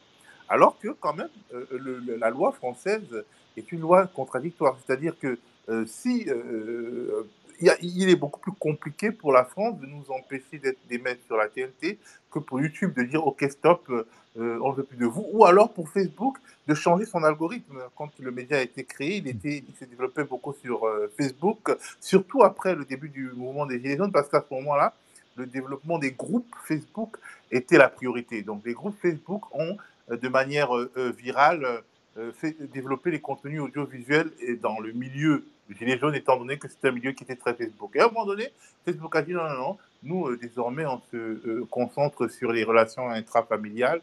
Stop, on arrête ça, d'autant plus qu'il y a eu l'affaire Cambridge Analytica qui est intervenue et ils se sont dit, oulala, ça devient périlleux pour nous.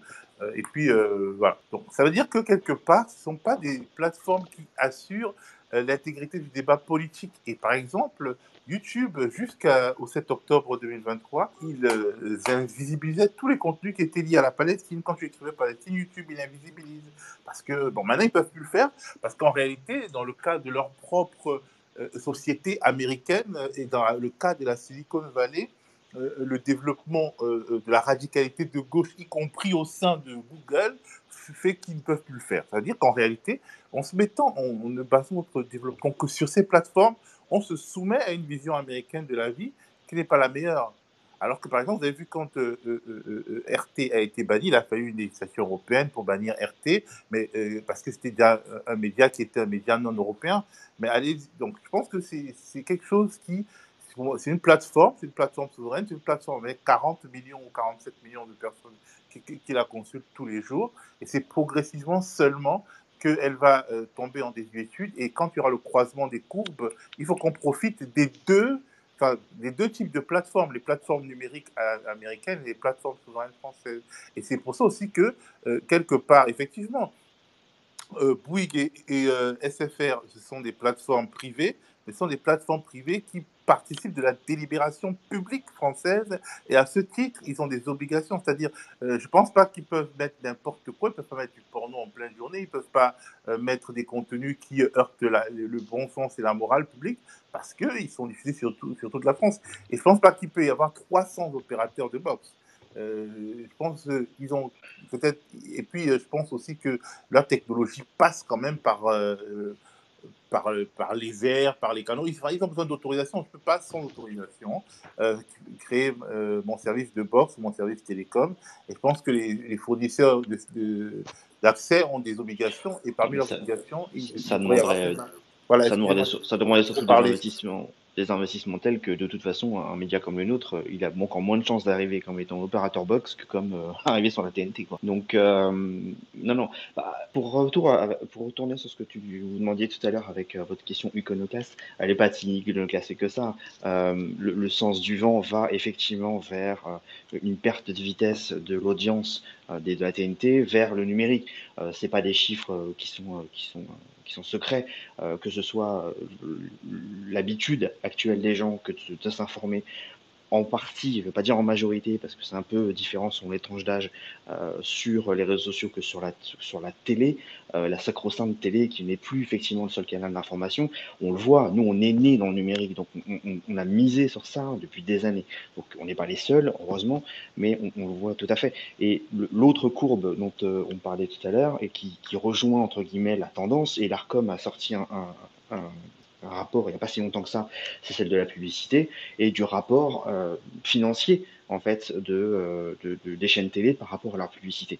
Il n'y a pas beaucoup de chaînes télé, notamment en 24/7, en toute info, qui sont rentables aujourd'hui. Faut aussi le dire. Et donc pour le coup, ils viennent sur la TNT, c'est parce que c'est un endroit de diffusion de publicité qui va leur rapporter de l'argent. Les projets, je vous invite à tous les regarder, les 15, même si ça prend pas mal de temps, les projets des grands groupes qu'on a là, que sont TF1, que sont Canal, derrière, il y a une question de rentabilité entre leur chaîne payante et leur chaîne entre guillemets gratuite.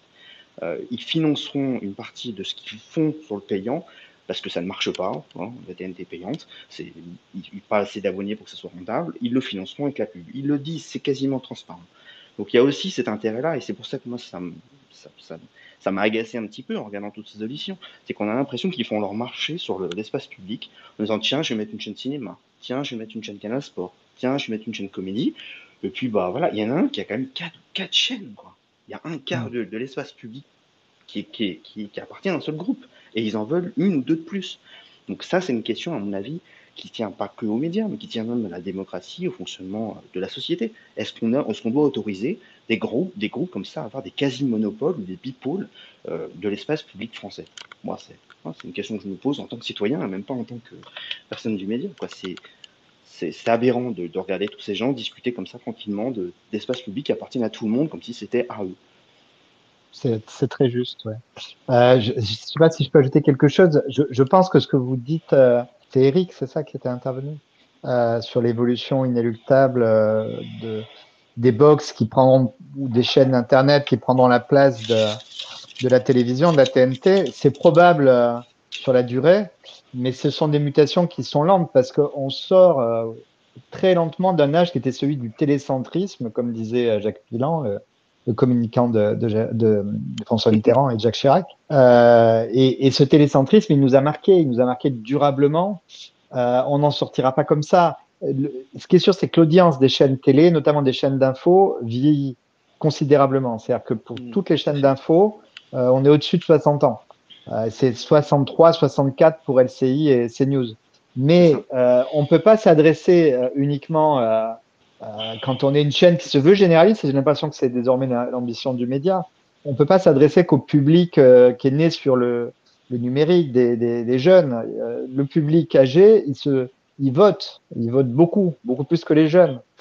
Donc il faut le toucher lui aussi. Et par ailleurs, la télévision a toujours cette capacité à déteindre ou à être reprise sur le reste de l'écosystème médiatique. C'est-à-dire qu'on voit bien que les images de CNews et les images de la télévision de manière générale sont reprises abondamment sur les réseaux sociaux. Donc, il y a toujours cette capacité d'imprégnation, d'influence, de domination, même si elle est relative et de plus en plus contestée, des chaînes de la TNT sur le reste de l'espace médiatique. Et on ne va pas sortir de cette époque-là du jour au lendemain.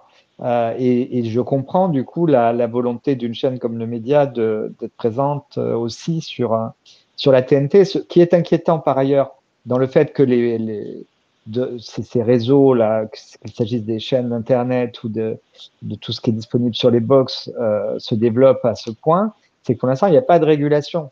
Tout à fait. Voilà, il n'y a pas. L'Arcom est très. Alors, certes, Adopi est censé le faire, mais ça a été dit au début. Adopi, pour l'instant, n'a pas les moyens humains et logistiques de s'occuper de cela. Les réseaux sociaux sont pour une large part une zone de non-droit. Il y a des efforts au niveau européen pour réguler tout ça, mais au moins dans l'espace de la TNT, il y a une régulation qui vaut ce qu'elle vaut, qui est sans doute insuffisante, qui est contestable, mais qui fait que, comme là, il y a des autorisations, il y a des règles à respecter et la démocratie peut encore s'exercer avec ce que ça suppose de droits et de devoirs. Alors que dans ces nouveaux espaces dont on parle, pour l'instant, cette régulation, elle est quasiment absente. Juste pour donner des stats, nous, sur nos réseaux sociaux, de tranche d'âge, parce que on a une quasi-égalité à partir de l'âge de la tranche d'âge des 24-34, donc après 34-44 et 44-54, quasi-égalité en moyenne sur nos réseaux sociaux qui est aux alentours de 18-19%. Après, on arrive sur les 54 et plus, et là, on arrive effectivement, mais c'est pas que des jeunes qui regardent les réseaux sociaux, en fait, une plus grosse partie de notre audience sur cette partie-là, quoi. Notamment parce que notre plateforme principale, c'est YouTube, et que YouTube, c'est un réseau plus âgé que les autres. Et donc, du coup, on a aussi une partie de notre audience, qui est plus masculine du fait que YouTube est une interface, une plateforme plus masculine qu'Instagram, par exemple. Donc, la volonté de se déporter aussi sur la télé, c'est pas uniquement le fait de rattraper une tranche d'âge particulière, c'est de toucher des gens qu'on ne touche pas justement parce qu'ils ne vont pas sur les réseaux sociaux pour une raison X ou Y. Et que, à la différence, mais pourquoi redire ce que disait Théophile tout à l'heure autrement, c'est que aujourd'hui sur les réseaux sociaux, on n'est proposé que à ceux à qui la plateforme considère que ça va plaire. C'est des boucles. algorithmiques qui nous enferment, nous en tant qu'utilisateurs, mais aussi nous en tant que médias, dans un cercle qui est visiblement sans fin. Et puis une fois que le cercle est bouclé, bah, en fait, on gagne plus, quoi. C'est pour ça qu'à un moment donné, les chaînes YouTube, elles ont un point critique. Des chaînes YouTube qui se développeraient de manière infinie à part des chaînes YouTube qui payent effectivement pour que ce soit le cas, il n'y en a pas beaucoup, hein. Donc nous on voit, on a un ralentissement un petit peu à certains moments de nos abonnements, parce que quand on sort des nouvelles thématiques, oui, on touche d'autres personnes, mais en réalité, à un moment donné, c'est fini, quoi. Donc l'intérêt aussi, c'est de sortir de ce monde-là pour en intégrer un autre, celui qui est ouvert. Alors certes, qui est en perte de vitesse, mais qui permettrait de toucher des gens, parce qu'on ne peut pas être connu si les gens ne nous voient pas, en fait. Et vu que nous, on n'a pas les moyens pour faire de la pub sur tous les panneaux JC Déco de Paris, bah, en fait, on fait en sorte de se faire connaître autrement. Donc, on espère pouvoir être visible, à minima, par une plus grande partie des Français, parce que sinon, ils sont condamnés à regarder CNews et C8, quoi. En fait, c'est presque une histoire de contrainte, en fait, hein, de choisir la contrainte. Parce que quand on parle aujourd'hui de YouTube, on parle des GAFA, mais effectivement, il y a cette dépendance algorithmique. Et il y a aussi cette dépendance, tout simplement, parce que YouTube peut, à tout moment, décider de pénaliser en fait une chaîne en la mettant un peu plus en invisibilité, quoi. Et ça peut aussi avoir des conséquences, on va dire, dites financières. Eric, est-ce qu'on a un petit peu répondu à la question là, quand même? Oui, j'entends. Ma question était un petit peu Non, mais elle iconoclaste. était pertinente, surtout aujourd'hui. Et c'est vrai qu'on peut se poser aussi la question de savoir, on ne l'a pas dit tout à l'heure, mais est-ce qu'il n'y a pas une forme aussi, quelque part, de notoriété aussi concernant la marque à partir du moment où la chaîne est diffusée sur la TNT? Est-ce que c'est pas aussi un enjeu de notoriété, tout simplement aussi? Je laisse comme ça. Comment? C'était adressé à nous particulièrement ou pas? Oui, enfin, si tu peux y répondre. Oui. Je sais pas, Théophile, je sais pas. Moi, je pense que je pense qu'il y a aussi une forme de, comment dire, je sais pas si c'est le terme, aide-moi, Eric, mais je pense que tu as entendu quand je disais, ou de crédibilité, en fait. De reconnaissance, disons-le. De reconnaissance, oui. Ouais, aussi. Oui, c'est un enjeu institutionnel. C'est ça. Oui. C'est-à-dire que pour nous, on n'existe pas en tant que chaîne de télévision si on est sur YouTube. Alors, c'est fou de le dire, alors que... C'est dingue, oui, parce que nous sommes devenus rois, entre guillemets. Oui. Mais les pratiques... Enfin, j'insiste vraiment dessus parce que c'est quelque chose qui ne fait pas vraiment partie de la discussion politique en France, mais les pratiques des plateformes américaines contreviennent aux nécessités démocratiques françaises. Parce que, alors c'est bizarre, c'est le côté occidentalisant de notre pays qui m'irrite profondément, mais on est toujours prêt à critiquer TikTok, mais en fait c'est open bar pour Facebook et YouTube, etc., parce que ça vient des États-Unis, mais qui s'intéresse à la philosophie politique des libertariens de la Silicon Valley? Peu de monde. Et d'un point de vue institutionnel, ce qu'ils vous donnent, ils peuvent le reprendre. Ils peuvent décider du jour au lendemain de tuer une chaîne tout à fait. d'abonnés. Ils peuvent le faire. Avec un bémol, si tu permets, Théophile. Avec juste un petit bémol sur ce que tu viens de dire pile poil à cet instant-là, sur les réseaux sociaux, X est très très scruté, hein, notamment. Oui, le côté libertarien justement est très scruté. C'est peut-être le seul, mais en tout cas, c'est scruté, c'est effectivement, et on va pas parler de DSA et aussi de la réglementation, on va dire, dite européenne, mais si, ils sont absolument observés pour aller dans ce sens. Mais là où Thierry Breton les a dans le collimateur. Hein, exactement, mais par contre, ils sont droits ils peuvent à tout moment pénaliser une chaîne. Et ça, l'Europe ne peut rien y faire. Hein. Si du jour au lendemain, ils décident alors évidemment, il faut des alertes, des choses comme ça, mais on a déjà vu des cas d'influenceurs qui ont vu en fait leur chaîne fermée du jour au lendemain.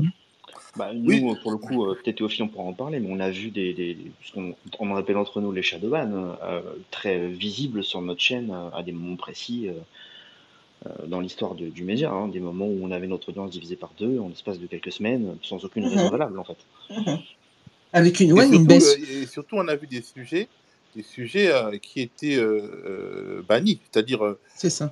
regardez, je vous donne un exemple. Pendant l'été, je crois, 2022, je sais pas, avant, je crois que c'était après la présidentielle, ou avant, je ne sais plus, j'ai oublié. À mon avis, c'était l'été 2021. Donc, c'était pas une période où la question palestinienne était une question très, très prégnante, mais il y avait toujours des morts à Gaza. On a fait une vidéo, on a mis sur Facebook Dailymotion, parce qu'on a essayé de se développer sur Dailymotion pour les mêmes raisons, ne pas mettre tous ces deux dans le même panier de la Silicon Valley. On a mis Facebook, Dailymotion et YouTube. La vidéo a marché sur Facebook, elle a marché sur Dailymotion, elle a foiré sur YouTube. Ça fait 10K, YouTube je crois. l'a shadowbanné. Et en fait, alors je le dis, peut-être que je ne devrais pas le dire, mais en tout cas, on a des interlocuteurs à l'intérieur d'un certain nombre de ces boîtes qui nous disent que oui, ce sujet-là, en fait, non. Oui, il y a il y a tout simplement des mots-clés, il y a des sujets qui, effectivement, à un moment Oui, donné, ils décident. mais c'est très américain, ça, de considérer que Tout c'est à pas un fait. problème, que la Palestine n'est pas un problème. Mais nous, en France, peut-être qu'on pense pas la même chose. Tout à Peut-être fait. que nous, on a envie de parler de ça. Mais donc ça veut dire que le débat français est structuré par les Américains. Et bon, et je voulais aussi dire que Twitter X donc est beaucoup plus scruté maintenant parce que c'est Elon Musk, un homme politique, enfin un homme Tout à fait. politique, quelqu'un qui est d'extrême droite. Mm. Mais Twitter avait ces mêmes pratiques quand, disons, c'était la droite du Parti démocrate qui était aux manettes, pour le dire de manière très caricaturale et un peu grossière. Je ne le dirais pas à la télé, mais bon, on est sur un space. En gros, quand la pensée démocrate libertarienne de la Silicon Valley, démocrate libertarienne, je mets un slash parce que c'est pas toujours conforme, mais en tout cas, la pensée, en gros, du bloc central américain était au pouvoir sur Twitter, les mêmes pratiques existaient déjà sur Twitter. Il y avait toujours des pratiques, par exemple, On appelait ça les Twitter Files. il donnait des petites vignettes bleues à certains et pas à d'autres. Voilà, il avait déjà des pratiques comme ça. Et c'est pour ça que je dis, aujourd'hui, YouTube, en fait, c'est Google. Le gouvernement français permet même à Google et à Microsoft d'entrer dans les écoles et de faire ce qu'ils veulent à peu près. Et moi, je pense qu'il faut une plateforme souveraine pour diffuser l'information, y compris d'un point de vue numérique. On peut imaginer que sur nos télécommandes, il y a un petit bouton TNT, ou bien bouton télé française, bien info. Et avec ce petit bouton info, on peut voir les contenus des médias reconnus en France, qui sont hiérarchisés selon ce que nous on a décidé en France. Alors moi je suis pas un super patriote, etc. Moi je suis pas un patriotard de droite, mais notre pratique nous montre qu'il faut quand même faire attention. Et il faut faire attention à, à ne pas laisser nos antagonismes décider ailleurs. Ouais, pareil, encore une fois, une petite précision quand même par rapport aux plateformes américaines. Les États-Unis ont un truc que nous, on n'a pas en France, c'est un premier amendement qui garantit la liberté d'expression. Et là-bas, c'est sacré, quoi. On n'y touche pas. C'est vrai qu'on n'a pas tout à fait. Nous, la liberté d'expression est quand même garantie, mais pas de façon aussi, on va dire aussi extrême, si je peux dire ça comme ça. Enfin voilà, là-bas, la liberté d'expression, c'est sacré, quoi. Oui, mais enfin, ces derniers temps, tout à l'heure, Théophile donnait l'exemple, par exemple, de Gaza. Il y a beaucoup de vidéos, par exemple, sur Facebook, qui ont été shadowbannées par Facebook. Hein. Donc, il y a des sujets. Il y a la liberté. Voilà, il y a la liberté d'expression, mais il y a aussi une vision aussi américaine. Oui, on peut le voir aussi sur des photos, sur des images, par exemple, qui sont d'une femme, par exemple, qui allait tout simplement un enfant. La photo, elle est shadowbannée, hein, donc aussi, hein, c'est pareil. Hein. Donc, il y a certes la liberté d'expression, mais il y a aussi des sujets, des dissonances, on va dire, qui sont liées aussi à des approches aussi culturelles. Oui, et puis économique, parce que la liberté de parler, enfin, tout ça, mais il y a quand même le droit à la propriété, intellectuelle notamment, qui est quand même assez problématique sur YouTube. Notamment, enfin, nous, on a eu un nombre de cas on en a peut-être un ou deux par mois, mais un peu moins maintenant, c'est vrai qu'ils ont dû faire des efforts peut-être, mais de revendication de droits d'auteur sur des vidéos natives du média par des organismes un peu bizarres qui nous démonétisent. Ensuite, on doit faire, enfin, ça demande de notre côté du travail pour faire remonétiser la vidéo. De la même manière, on a eu des revendications de chaînes YouTube. On a été limite, on a porté procès contre TF1 quand même à un moment donné parce qu'on avait eu l'outrecuidance de reprendre un morceau de la locution du président de la République dans une de nos vidéos. Et il nous avait revendiqué les droits de la vidéo, quoi. Et il nous avait Bon, on s'était interdit de embrouillé vidéo. avec Quotidien, il faut dire qu'on s'était embrouillé avec Quotidien. Ouais, quotidien, c'est pareil. Et en fait, là, YouTube a un biais totalement américain, c'est qu'ils se foutent royalement de la loi française. On a un droit de citation courte en France, ils ne le reconnaissent pas. C'est moi qui faisais les revendications, la réponse était tout le temps la même. C'était, on connaît pas, quoi. Donc, voilà. Alors, Et puis la masse de contenu est telle que l'arbitraire intervient. Par exemple, Tout à une fait. fois, moi j'ai fait une réclamation, alors que c'est pas mon boulot, parce que j'étais outré qu'un discours comment il s'appelle, Léon Blum, en fait, a été Ah oui. un discours de Léon Blum a été revendiqué par une boîte bizarre qui a un nom bizarre. Et donc, en fait, c'est juste quelque chose qui est tombé dans le domaine public. Mais c'est-à-dire que quand une boîte que YouTube a considérée comme partenaire revendique un contenu, YouTube, il vous bloque d'abord avant de discuter. Vous voyez qu'il y a quelque chose ouais, qui c'est est ça. hors du droit là-dedans, en tout cas notre conception du droit. C'est vraiment le Far West, c'est-à-dire quand quelqu'un que nous on considère comme une sorte de délégué de police privée parce qu'il fait beaucoup d'affaires avec nous et on lui fait des gros chèques à chaque fin de mois. Quand il dit quelque chose, on le croit d'emblée. C'est pas normal. Et donc, finalement, YouTube a remonétisé cette vidéo avec Léon Blum, mais ils auraient pu la couper, hein, ils auraient pu bloquer la vidéo en considérant qu'on a volé des Bah, vidéos. ils peuvent bloquer et en plus ça a des incidences sur les futures en fait publications. Oui, puis C'est ça aussi casse l'algo. il y a aussi exactement, ça casse en fait l'algorithme, on va dire cette dynamique-là. Alors moi, messieurs, j'apprécie beaucoup nos échanges, mais j'ai un petit peu abusé de votre temps parce qu'il est 22h55 et que j'avais annoncé 22h30. Je suppose que si vous êtes encore là, c'est que vous aviez aussi vous appréciez en fait les échanges. Alors, c'est vraiment étrange sur les spaces parce que les spaces se ressemblent absolument pas. Parfois, on a plein de questions et des personnes qui veulent intervenir. La personne n'a souhaité en fait intervenir alors que c'est tout à fait possible. Nous n'avons pas parlé des autres projets parce que c'est un petit peu compliqué de parler de tous les projets, mais bon, je note quand même qu'il y avait aussi des projets, je trouve quand même assez intéressants parce qu'il y a eu quand même, je ne sais pas si c'est courant, mais il y avait aussi deux projets de presse, notamment Ouest France Et l'Express. et l'Express, ouais. Voilà, donc c'était une autre. Donc vous qui venez, on va dire déjà d'une chaîne historique sur YouTube, et puis eux, c'est plutôt en fait côté presse. Voilà. Quelqu'un a Non, suivi, mais Stéphane? Ou c'est qui est-ce ouais, qui c'est voulait ça. intervenir Je sais pas là-dessus? si quelqu'un d'autre a regardé leur intervention, mais c'était assez intéressant leur argumentaire sur pourquoi est-ce qu'ils venaient. Parce que la première question qu'on leur a posée, c'est pourquoi Ouais, vous parce que venez. Ouest France est bien connu sur PrestoWeb. Je crois que c'est le premier média PrestoWeb. C'est ça. Je crois que c'est un des premiers médias français Média en France. termes de Oui, pour lecture. moi, tout à fait. Et qu'est-ce qui était intéressant, Thibaut? Le pourquoi, en fait, c'est ce qu'ils ont décidé d'arriver, de candidater en réalité alors qu'ils sont installés sur, nous on est installés sur YouTube, mais on est tout petit en termes de lectorat par rapport Mais vous à dire, des vous êtes journaux. déjà sur le visuel, en fait. Voilà, et là où ils ont été mis en difficulté pour le coup, c'était justement sur une autre version de la presse. En tout cas, moi, c'est ce que j'ai trouvé lors de l'audition, c'est qu'ils ont été, les questions des conseillers d'ailleurs ont été très ciselées sur cet aspect-là, c'est l'aspect technique. Je crois que si je dis pas de bêtises, c'est Ouest France qui a été mis en difficulté sur quelle sera la rédaction qui traitera du volet éditorial de la chaîne télé. Est-ce que ce sera la même que est-ce que ce sera les mêmes personnes, les mêmes journalistes que le volet papier? Et là, il y a eu un petit blanc, un petit flou, un petit flottement à un moment donné. Et pour l'Express, c'était une question d'indépendance. Ouest France, un peu moins parce qu'ils ont un fonctionnement un peu différent, mais une question d'indépendance même financière du reste du groupe, quoi. Ouais.